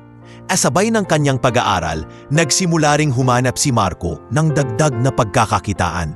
Nagtuturo siya ng mga batang kapitbahay sa kanilang asignaturang math at science. Dahil doon, nakakatulong siya kahit paano sa gastusin at sa gamot ng kanyang ina. Ang mga bata ay labis na humahanga sa kanya. "Kuya Marco, gusto ko ring maging engineer kagaya mo," sigaw ng isa sa mga batang tinuturuan niya. Napangiti si Marco at sagot niya, "Kaya niyo rin, huwag kayong matatakot mangarap." Ngunit hindi pa rin nawawala ang mga pagsubok. May mga pagkakataon na halos hindi na siya makakain ng 3 beses sa isang araw dahil inuuna niya ang mga bayarin sa eskwela at ang gamot ng kanyang ina. May mga gabing halos nakatulog siya sa library dahil sa sobrang pagod. Ngunit sa bawat sandali ng kahirapan, bumabalik sa kanyang alaala ang boses ng kanyang ama. "Huwag mong hayaang masira ka ng kahirapan." Minsan, habang magkasama sila ni Angela sa kantin, napansin ng dalaga ang sobrang kapayatan niya. "Marco, kumakain ka pa ba ng maayos? Halos wala ka ng timbang," wika nito habang nakakunot ang noo. Napailing si Marco. "Hindi mahalaga ang katawan ko. Ang mahalaga, makapagtapos ako. Para sa nanay ko, para sa alaala ni tatay." Pinisil ni Angela ang kanyang kamay. "Marco, hindi mo rin maaabot ang pangarap mo kung bibigay ka. Alagaan mo rin ang sarili mo. Kasi kung wala ka, paano na ang pangarap nyo?" Sa mga salitang iyon, muling nakahanap si Marco ng lakas. Nagsimula siyang maging mas maingat sa kanyang kalusugan at pinilit magkaroon ng balanse sa pag-aaral at pagtatrabaho. Dumating ang isang pagkakataon na nakilahok siya sa isang malaking kompetisyon sa kanilang kolehiyo, isang patimpalak sa paggawa ng disenyo para sa isang bagong gusali ng komunidad. Kahit kulang sa kagamitan, buong puso niyang ginamit ang kanyang kaalaman at determinasyon. Dumuhit siya gamit lamang ang lumang lapis at ilang papel na halos kupas na. Habang ang kanyang mga kaklase ay may mga malalaking drawing boards at kumpletong gamit, si Marco ay simple lamang ang dala. Ngunit nang ipasa niya ang kanyang proyekto, nagulat ang mga guro at hurado sa husay at ganda ng kanyang disenyo. "Marco, saan ka kumuha ng inspirasyon para rito?" tanong ng isa sa mga hurado. Ngumiti si Marco at sagot niya, "Sa baryo po namin. Gusto kong gumawa ng gusaling hindi lang maganda kundi makakatulong sa mga taong tulad ng pamilya ko. Mga taong hindi kailanman nabigyan ng pagkakataon." Nagpalakpakan ng lahat at sa pagtatapos ng kompetisyon, si Marco ang hinirang na panalo. Ang kanyang proyekto ay gagamitin bilang plano para sa bagong community center sa kanilang syudad. Pag-uwi niya, sinalubong siya ng kanyang ina na umiiyak sa tuwa. Anak, nakita ko sa dyaryo ang pangalan mo. Hindi ko akalain na makakarating ka sa ganito. Yumakap si Marco sa kanyang ina. Nay, para po ito sa inyo at kay tatay. Hindi ko po ito magagawa kung wala ang tiwala nyo. Ngunit sa kabila ng kanyang tagumpay, patuloy pa ring nagbabadya ang mga hamon. May mga taong ayaw pa ring tanggapin ang kanyang pag-angat. Maging sa loob ng kumpanya ni Don Alejandro, may mga kamag-anak ng bilyonaryo na patuloy ang bulungan. Kung tatanggap pa siya ng mga gantimpala at pagkilala, baka balang araw, siya na ang pumalit kay Don Alejandro. Bulong ng isa, hindi tayo papayag na isang anak ng basurero ang umangat ng higit sa atin, dagdag ng isa pa. Ngunit sa puso ni Marco, wala siyang iniisip kundi ang pangarap niya. Hindi siya nag-aaral at nagsisikap para agawin ang trono ng kahit sino. Ginagawa niya ito para sa kanyang pamilya, para sa mga batang tulad niya na walang boses, at higit sa lahat, para sa alaala ng kanyang ama. Isang gabi, habang nakaupo siya sa bubong ng kanyulang maliit na bahay, nakatingin sa mga bituin, lumapit si Angela. Marco, alam mo ba? Ang dami mo nang nai-inspire. Hindi mo lang napapansin. Napangiti siya. Hindi ko iniisip na maging inspirasyon. Ang iniisip ko lang paano ko matatapos ang lahat ng ito. Dahil nga hindi mo iniisip, mas lalo kang nabiging inspirasyon, sagot ni Angela. At alam kong balang araw, mas marami ka pang matutulungan. Sa katahimikan ng gabing iyon, muling pinanghawakan ni Marco ang kanyang pangarap. Kahit lugmok siya sa sapit ng pagkawala ng ama, kahit halos lamunin siya ng kahirapan, mas pinili niyang bumangon. At sa bawat hakbang na kanyang ginagawa, ramdam niya ang presensya ni Mang Ruben sa kanyang puso. Nagtuturo, nagbabantay, at nagsisilbing gabay upang patuloy siyang lumaban sa hamon ng buhay. Sa gabing iyon, nakatingin siya sa mga bituin at bumulong, "Tay, hindi niyo na po kailangan mag-alala. Ako na po ang bahala sa ating pamilya. At pangako, dadalhin ko kayo sa lahat ng tagumpay na darating pa." Lumipas ang ilang buwan matapos ang paglilibing kay Mang Ruben, muling nakabalik sa kanyang normal na daloy ng buhay si Marco. Bagamat masakit pa rin ang pagkawala ng ama, pinilit niyang ituon ang lahat ng kanyang oras at lakas sa pag-aaral, pagtulong sa komunidad, at pag-aalaga sa kanyang ina. Ngunit isang araw, isang hindi inaasahang pangyayari ang nagpayaning sa kanyang mundo. Isang hapon, habang pauwi galing sa eskwela, nadaanan niya ang isang pagpupulong ng mga residente sa kanilang baryo. Abala ang lahat sa diskusyon at narinig niya ang galit at pag-alala ng mga tao. "Hindi natin pwedeng hayaan na mabili ang lupa natin ng kumpanya ni Don Alejandro," sigaw ng isang residente. Pero sabi ng mga papel, may karapatan daw sila dahil binili na ito noon pa, sagot ng isa. "Paano naman tayo? Dito na tayo lumaki, dito na ang buhay natin." Nagulat si Marco sa narinig. Hindi siya makapaniwala na ang mismong taong nagligtas at tumuling sa kanya ang nasa likod ng proyekto na magpapaalis sa kanilang komunidad. Agad siyang umuwi at nagtanong sa kanyang ina, "Nay, totoo po ba na gusto nang bilhin ni Don Alejandro ang lupa natin? Na mawawala na tayo rito?" Nag-aatubiling sumagot si Aling Lorna, "Anak, matagal na naming naririnig yan. Pero ayokong sabihin sa iyo dahil ayokong mawalan ka ng tiwala sa kanya. Alam kong siya ang nagligtas sa atin mula sa kahirapan." Ngunit hindi makapaniwala si Marco. Nang sumunod na linggo, tinawag siya ni Don Alejandro sa opisina. Pagdating niya ron, sinalubong siya ng malamig na titig ng ilang board members at kamag-anak ng bilyonaryo. "Marco, panimula ni Don Alejandro. Alam kong naririnig mo na ang mga usap-usapan. Totoo, may proyekto akong itatayo sa lupaing kinalalagyan ng baryo ninyo. Isang malaking commercial complex ito na makakatulong sa ekonomiya." Napatiting si Marco sa kanya. "Pero, Don Alejandro, paano po ang mga nakatira ron? Paano po ang mga pamilyang kagaya namin na wala ng ibang malilipatan?" Tahimik na napayuko ang bilyonaryo. "Gagawan natin ang paraan, iho. Bibigyan sila ng kaunting pera at tutulungan na makahanap ng lilipatan." Ngunit hindi iyon sapat para kay Marco. Sa kanyang puso, nagbanggaan ang dalawang katotohanan. Ang taong minsan niyang iniligtas sa tinulungan ay siya ring dahilan kung bakit mawawasak ang kanilang pamayanan. Habang naglalakad pa uwi, hindi niya mapigilang magalit. Paano niya nagawang itago ito sa akin? Akala ko siya ang tutulong sa mahihirap. Pero bakit parang siya pa ang nagpapahirap? Kinabukasan, kinausap niya si Angela. Angela, hindi ko alam kung anong gagawin ko. Ang taong tinuring kong ama sa ikalawa kong buhay, siya palang nagbabalak na sirain ang aming tahanan. Hinawakan siya ni Angela sa kamay. Marco, minsan ang mga taong hinahangaan natin ay may tinatagong madilim na katotohanan. Hindi mo kailangang pumili kung sino ang paniniwalaan mo. Ang piliin mo ay ang tama. Mula noon, nagsimula ang mga gabi na hindi makatulog si Marco. Naiipit siya sa pagitan ng utang na loob at ng kanyang prinsipyo. Sa isang panig, si Don Alejandro na nagbigay sa kanya ng pagkakataon. Sa kabilang panig, ang kanyang baryo na naging ugat ng kanyang pagkatao. Isang gabi, naglakad siya sa tabi ng sapa kung saan niya minsang iniligtas ang bilyonaryo. Habang nakatingin sa dumadaloy na tubig, bumalik sa kanyang alaala ang lahat. Ang kanyang kahirapan, ang kanilang pamilya, at ang mga pangarap na pinanghahawakan niya. Kung ipagpapatuloy ko ang katahimikan, magiging kasabwat ako sa pagkawasak ng aming baryo. Pero kung lalaban ako, baka mawala ang lahat ng suporta ni Don Alejandro.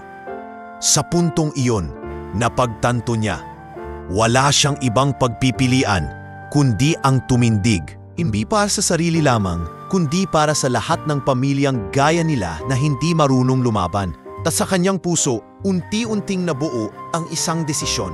Ang katotohanan na kanyang natuklasan ay hindi niya kayang itago. Kahit anong sakit, kahit sino pa ang masasaktan, kailangan niyang ipaglaban ang tama dahil iyon ang ipinangako niya sa kanyang ama at iyon ang tunay na halaga ng pagiging anak ng isang marangal na basurero. Kinabukasan, matapos niyang malaman ang lihim tungkol sa proyekto ni Don Alejandro, hindi mapakali si Marco. Habang nakaupo siya sa kanilang maliit na bahay, hawak-hawak ang lumang kwaderno ng kanyang ama. Paulit-ulit niyang binabasa ang mga salitang isinulat nito. Ang marangal na hanapbuhay, maliit man o malaki, ay mas higit na kayamanan kaysa sa kahit anong ginto. Nasa puso niya ang matinding pagkalito. Sa isang panig, hindi niya maikakaila ang utang na loob kay Don Alejandro. Kung wala ang bilyonaryo, baka hindi siya nakapag-aral at baka hindi natupad ang ilan sa kanyang mga pangarap. Ngunit sa kabilang panig, malinaw na mali ang kanyang ginagawa. Habang iniisip ang lahat, biglang dumating ang isang liham mula kay Don Alejandro. Nakasaad dito na nais siyang makausap ng bilyonaryo ng pribado sa opisina. Agad siyang nagbihis at nagtungo roon, bagamat mabigat ang dibdib. Pagdating niya, sinalubong siya ng malalamig na titig ng mga board members na tila hindi sang-ayon sa kanyang presensya.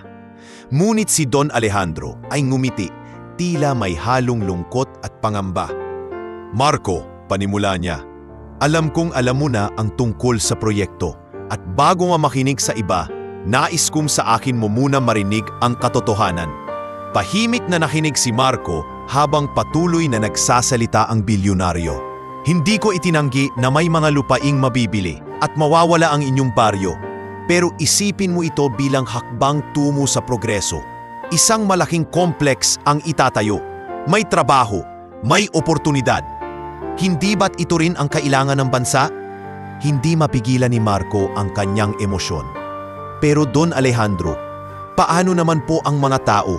Ang baryo na iyon, tahanan namin. Hindi pwedeng basta na lang kaming taalisin at bigyan ng kaunting pera para makahanap ng ibang malilipatan. Hindi ganoon kasimple ang buhay. Sandaling natahimik si Don Alejandro at tumingin ng diretso sa kanya. Marco, ikaw ang anak na hindi ko nagkaroon. Gusto kong ikaw ang maging tagapagtanggol ng pangalan ko. Kapag dumating ang panahon na husgahan ako ng publiko, nariyan ka upang ipaliwanag ang aking panig. Gusto kong sa'yo manggaling ang mga salitang ako'y gumagawa ng tama. Nabigla si Marco. Hindi niya akalaing iyon ang nais ng bilyonaryo. Sir, ibig sabihin po, gusto niyo akong gawing tagapagtanggol ng katiwalian? Paano ko po yun gagawin kung mismong ama ko ang nagturo sa akin ng katapatan? Mabigat ang naging sagot ni Don Alejandro. Minsan, iho, kailangan nating isakripisyo ang ilang bagay para sa mas malaking kabutihan. Ngunit para kay Marco, hindi iyon katanggap-tanggap. Sa kanyang isipan, paulit-ulit niyang naririnig ang boses ng kanyang ama. Huwag mong ipagpalit ang dangal sa kahit anong kayamanan. Don Alejandro, mariing sagot ni Marco. Mahal ko po kayo na parang sarili kong ama, pero hindi ko kayang ipagtanggol ang mali. Kung proyekto po ninyo ang sisira sa aming pamayanan, hindi ko po kayang tumayo sa tabi nyo. Mas gugustuhin ko pang mawalan ng lahat kaysa talikuran ang katotohanan. Tumahimik ang buong silid. Ang mga board members ay nagkatinginan, tila nakahanap ng butas upang lalong ipitin si Marco. Ngunit matatag siyang nakatayo, hindi nagpapakita ng takot. Kung iyan ang desisyon mo, iho, sagot ni Don Alejandro na may lungkot sa boses. Handa ka bang kalabanin hindi lang ako, kundi pati ang buong sistemang bumubuhay sa akin? Kung iyon ang kailangan, oo po, buong tapang na sagot ni Marco. Pag-uwi niya, sinalubong siya ni Angela. Marco, bakit ang bigat na mukha mo? Anong nangyari? Umupo siya at huminga ng malalim. Inalok ako ni Don Alejandro na maging tagapagtanggol niya. Pero alam king mali iyon. Angela, ayokong ipagkanulo ang alaala ng tatay ko. Ayokong maging kasabwat sa katiwalian. Hinawakan ni Angela ang kanyang mga kamay. Tama ang desisyon mo. Mahirap ang pinili mong landas. Pero iyon ang tama. At nandito ako. Lagi kitang susuportahan. Kinausap din niya ang kanyang ina tungkol dito. Nay, baka simula ngayon, hindi na tayo matutulungan ni Don Alejandro. Baka pati mga oportunidad na binuksan niya ay mawala. Pero ayokong ipagpalit ang tama para sa maling biyaya. Napaluha si Aling Lorna ngunit tumango. Anak, kahit mawalan tayo ng lahat, basta't malinis ang konsensya mo, iyon ang tunay na kayamanan. Hindi kita pinalaki para maging kasabwat ng kasamaan. Mula noon, unti-unting lumayo si Marco kay Don Alejandro. Hindi na siya sumasama sa mga okasyon na dati ay lagi siyang kasama. Hindi na rin siya tumatanggap ng mga alok na tulong mula sa kumpanya. Sa halip, mas lalo siyang naging aktibo sa pagtuturo at pag-organisa ng kanilang pamayanan. Ngunit ang desisyon niyang ito ay nagdala rin ng mas mabigat na kapalit. Sa mata ng ilang kamag-anak ni Don Alejandro, siya na ngayon ang bagong kalaban. May ilan na nagbanta at may ilan pang pilit na sinisira ang kanyang pangalan. Ngunit kahit ganun, nanatili siyang matatag. Dahil para kay Marco, ang desisyon niyang tumindig para sa tama ay hindi lamang laban niya.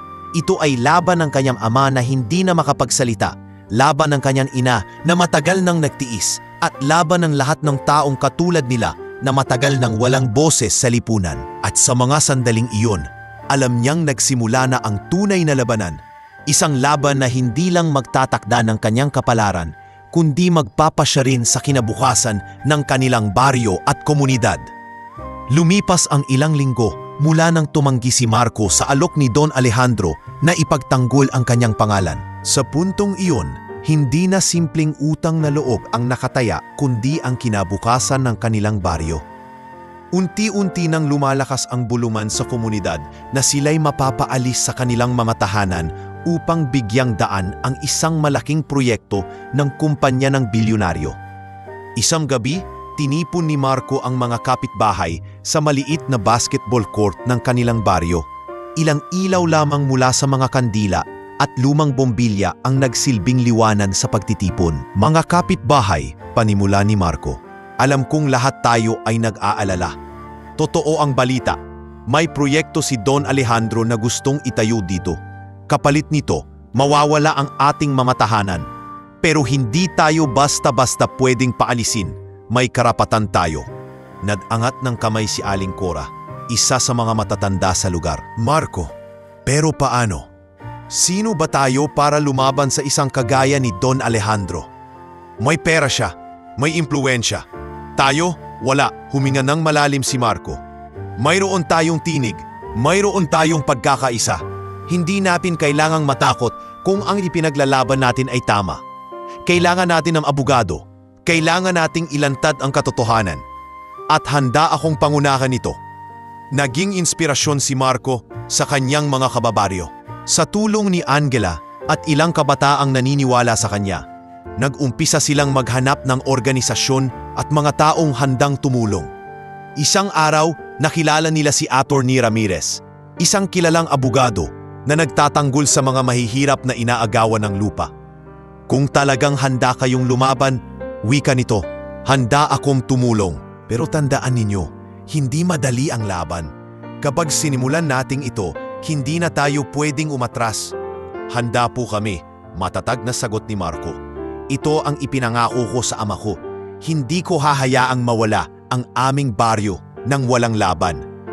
Nagsimula ang mahabang proseso, pagpupulong, pangangalap ng ebidensya at paghahanda ng kaso laban sa kumpanya ni Don Alejandro. Habang mas lumalalim ang laban, mas dumadami ang balakid.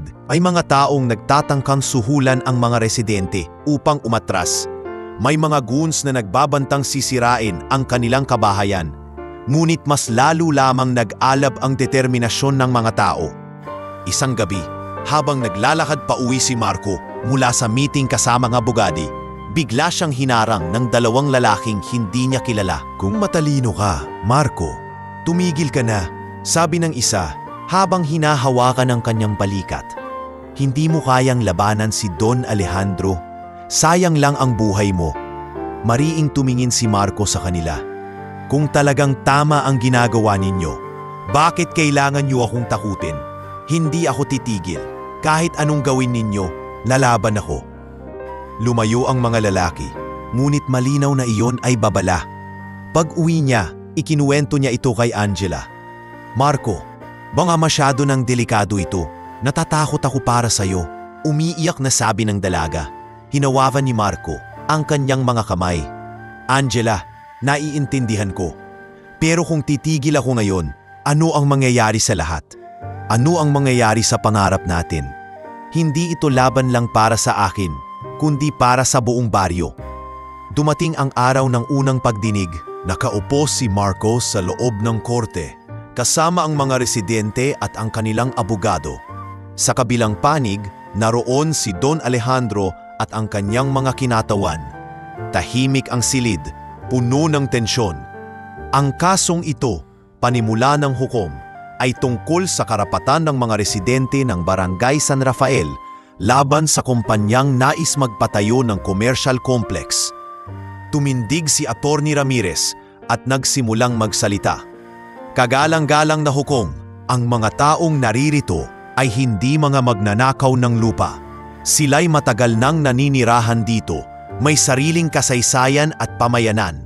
Hindi natin pwedeng ipagwalang bahala ang kanilang karapatan. Habang nakikinig, nakaramdam si Marco ng kaba. Ngunit kasabay nito, naroon din ang apoy sa kanyang puso. Hindi siya nagkamali sa kanyang desisyon.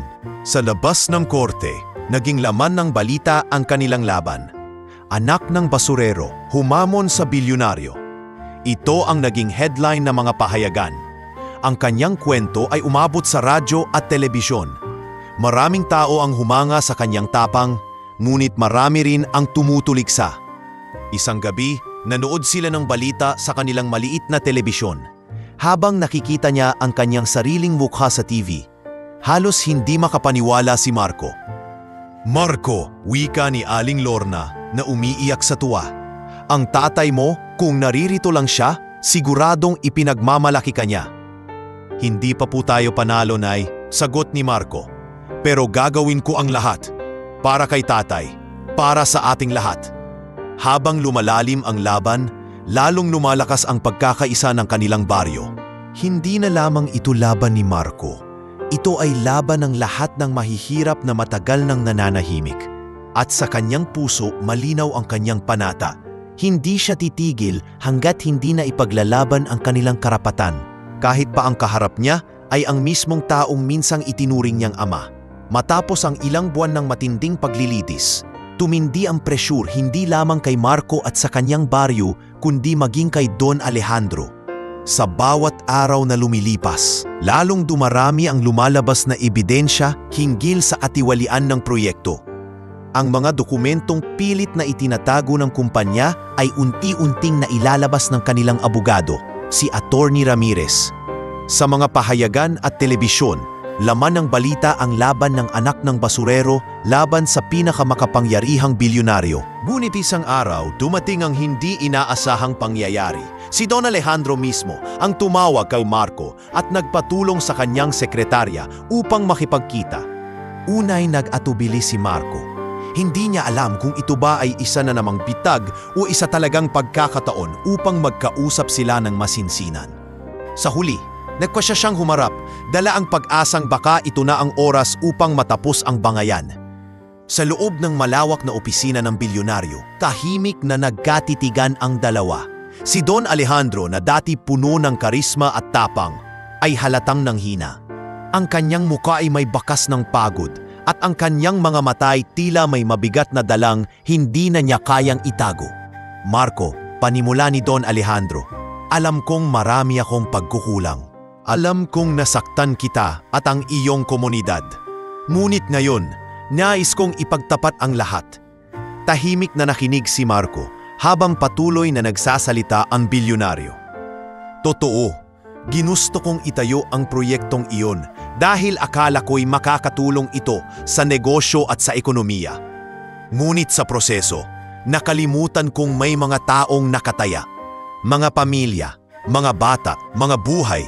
At nang makita kong ikaw mismo ang humaharap sa akin, anak ng basurero na minsan kong itinuring na parang anak, doon ko napagtanto na mali ako.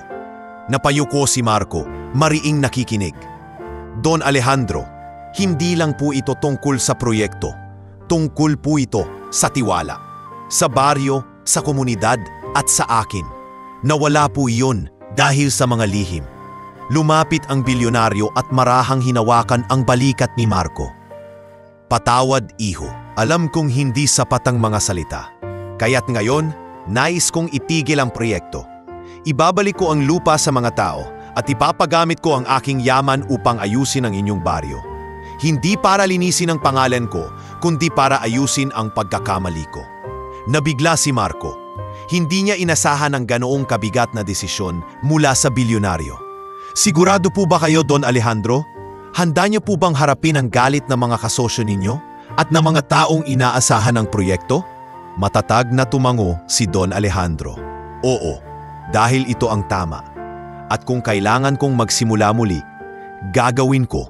Pero sana, Marco, matutunan mo ring patawarin ako.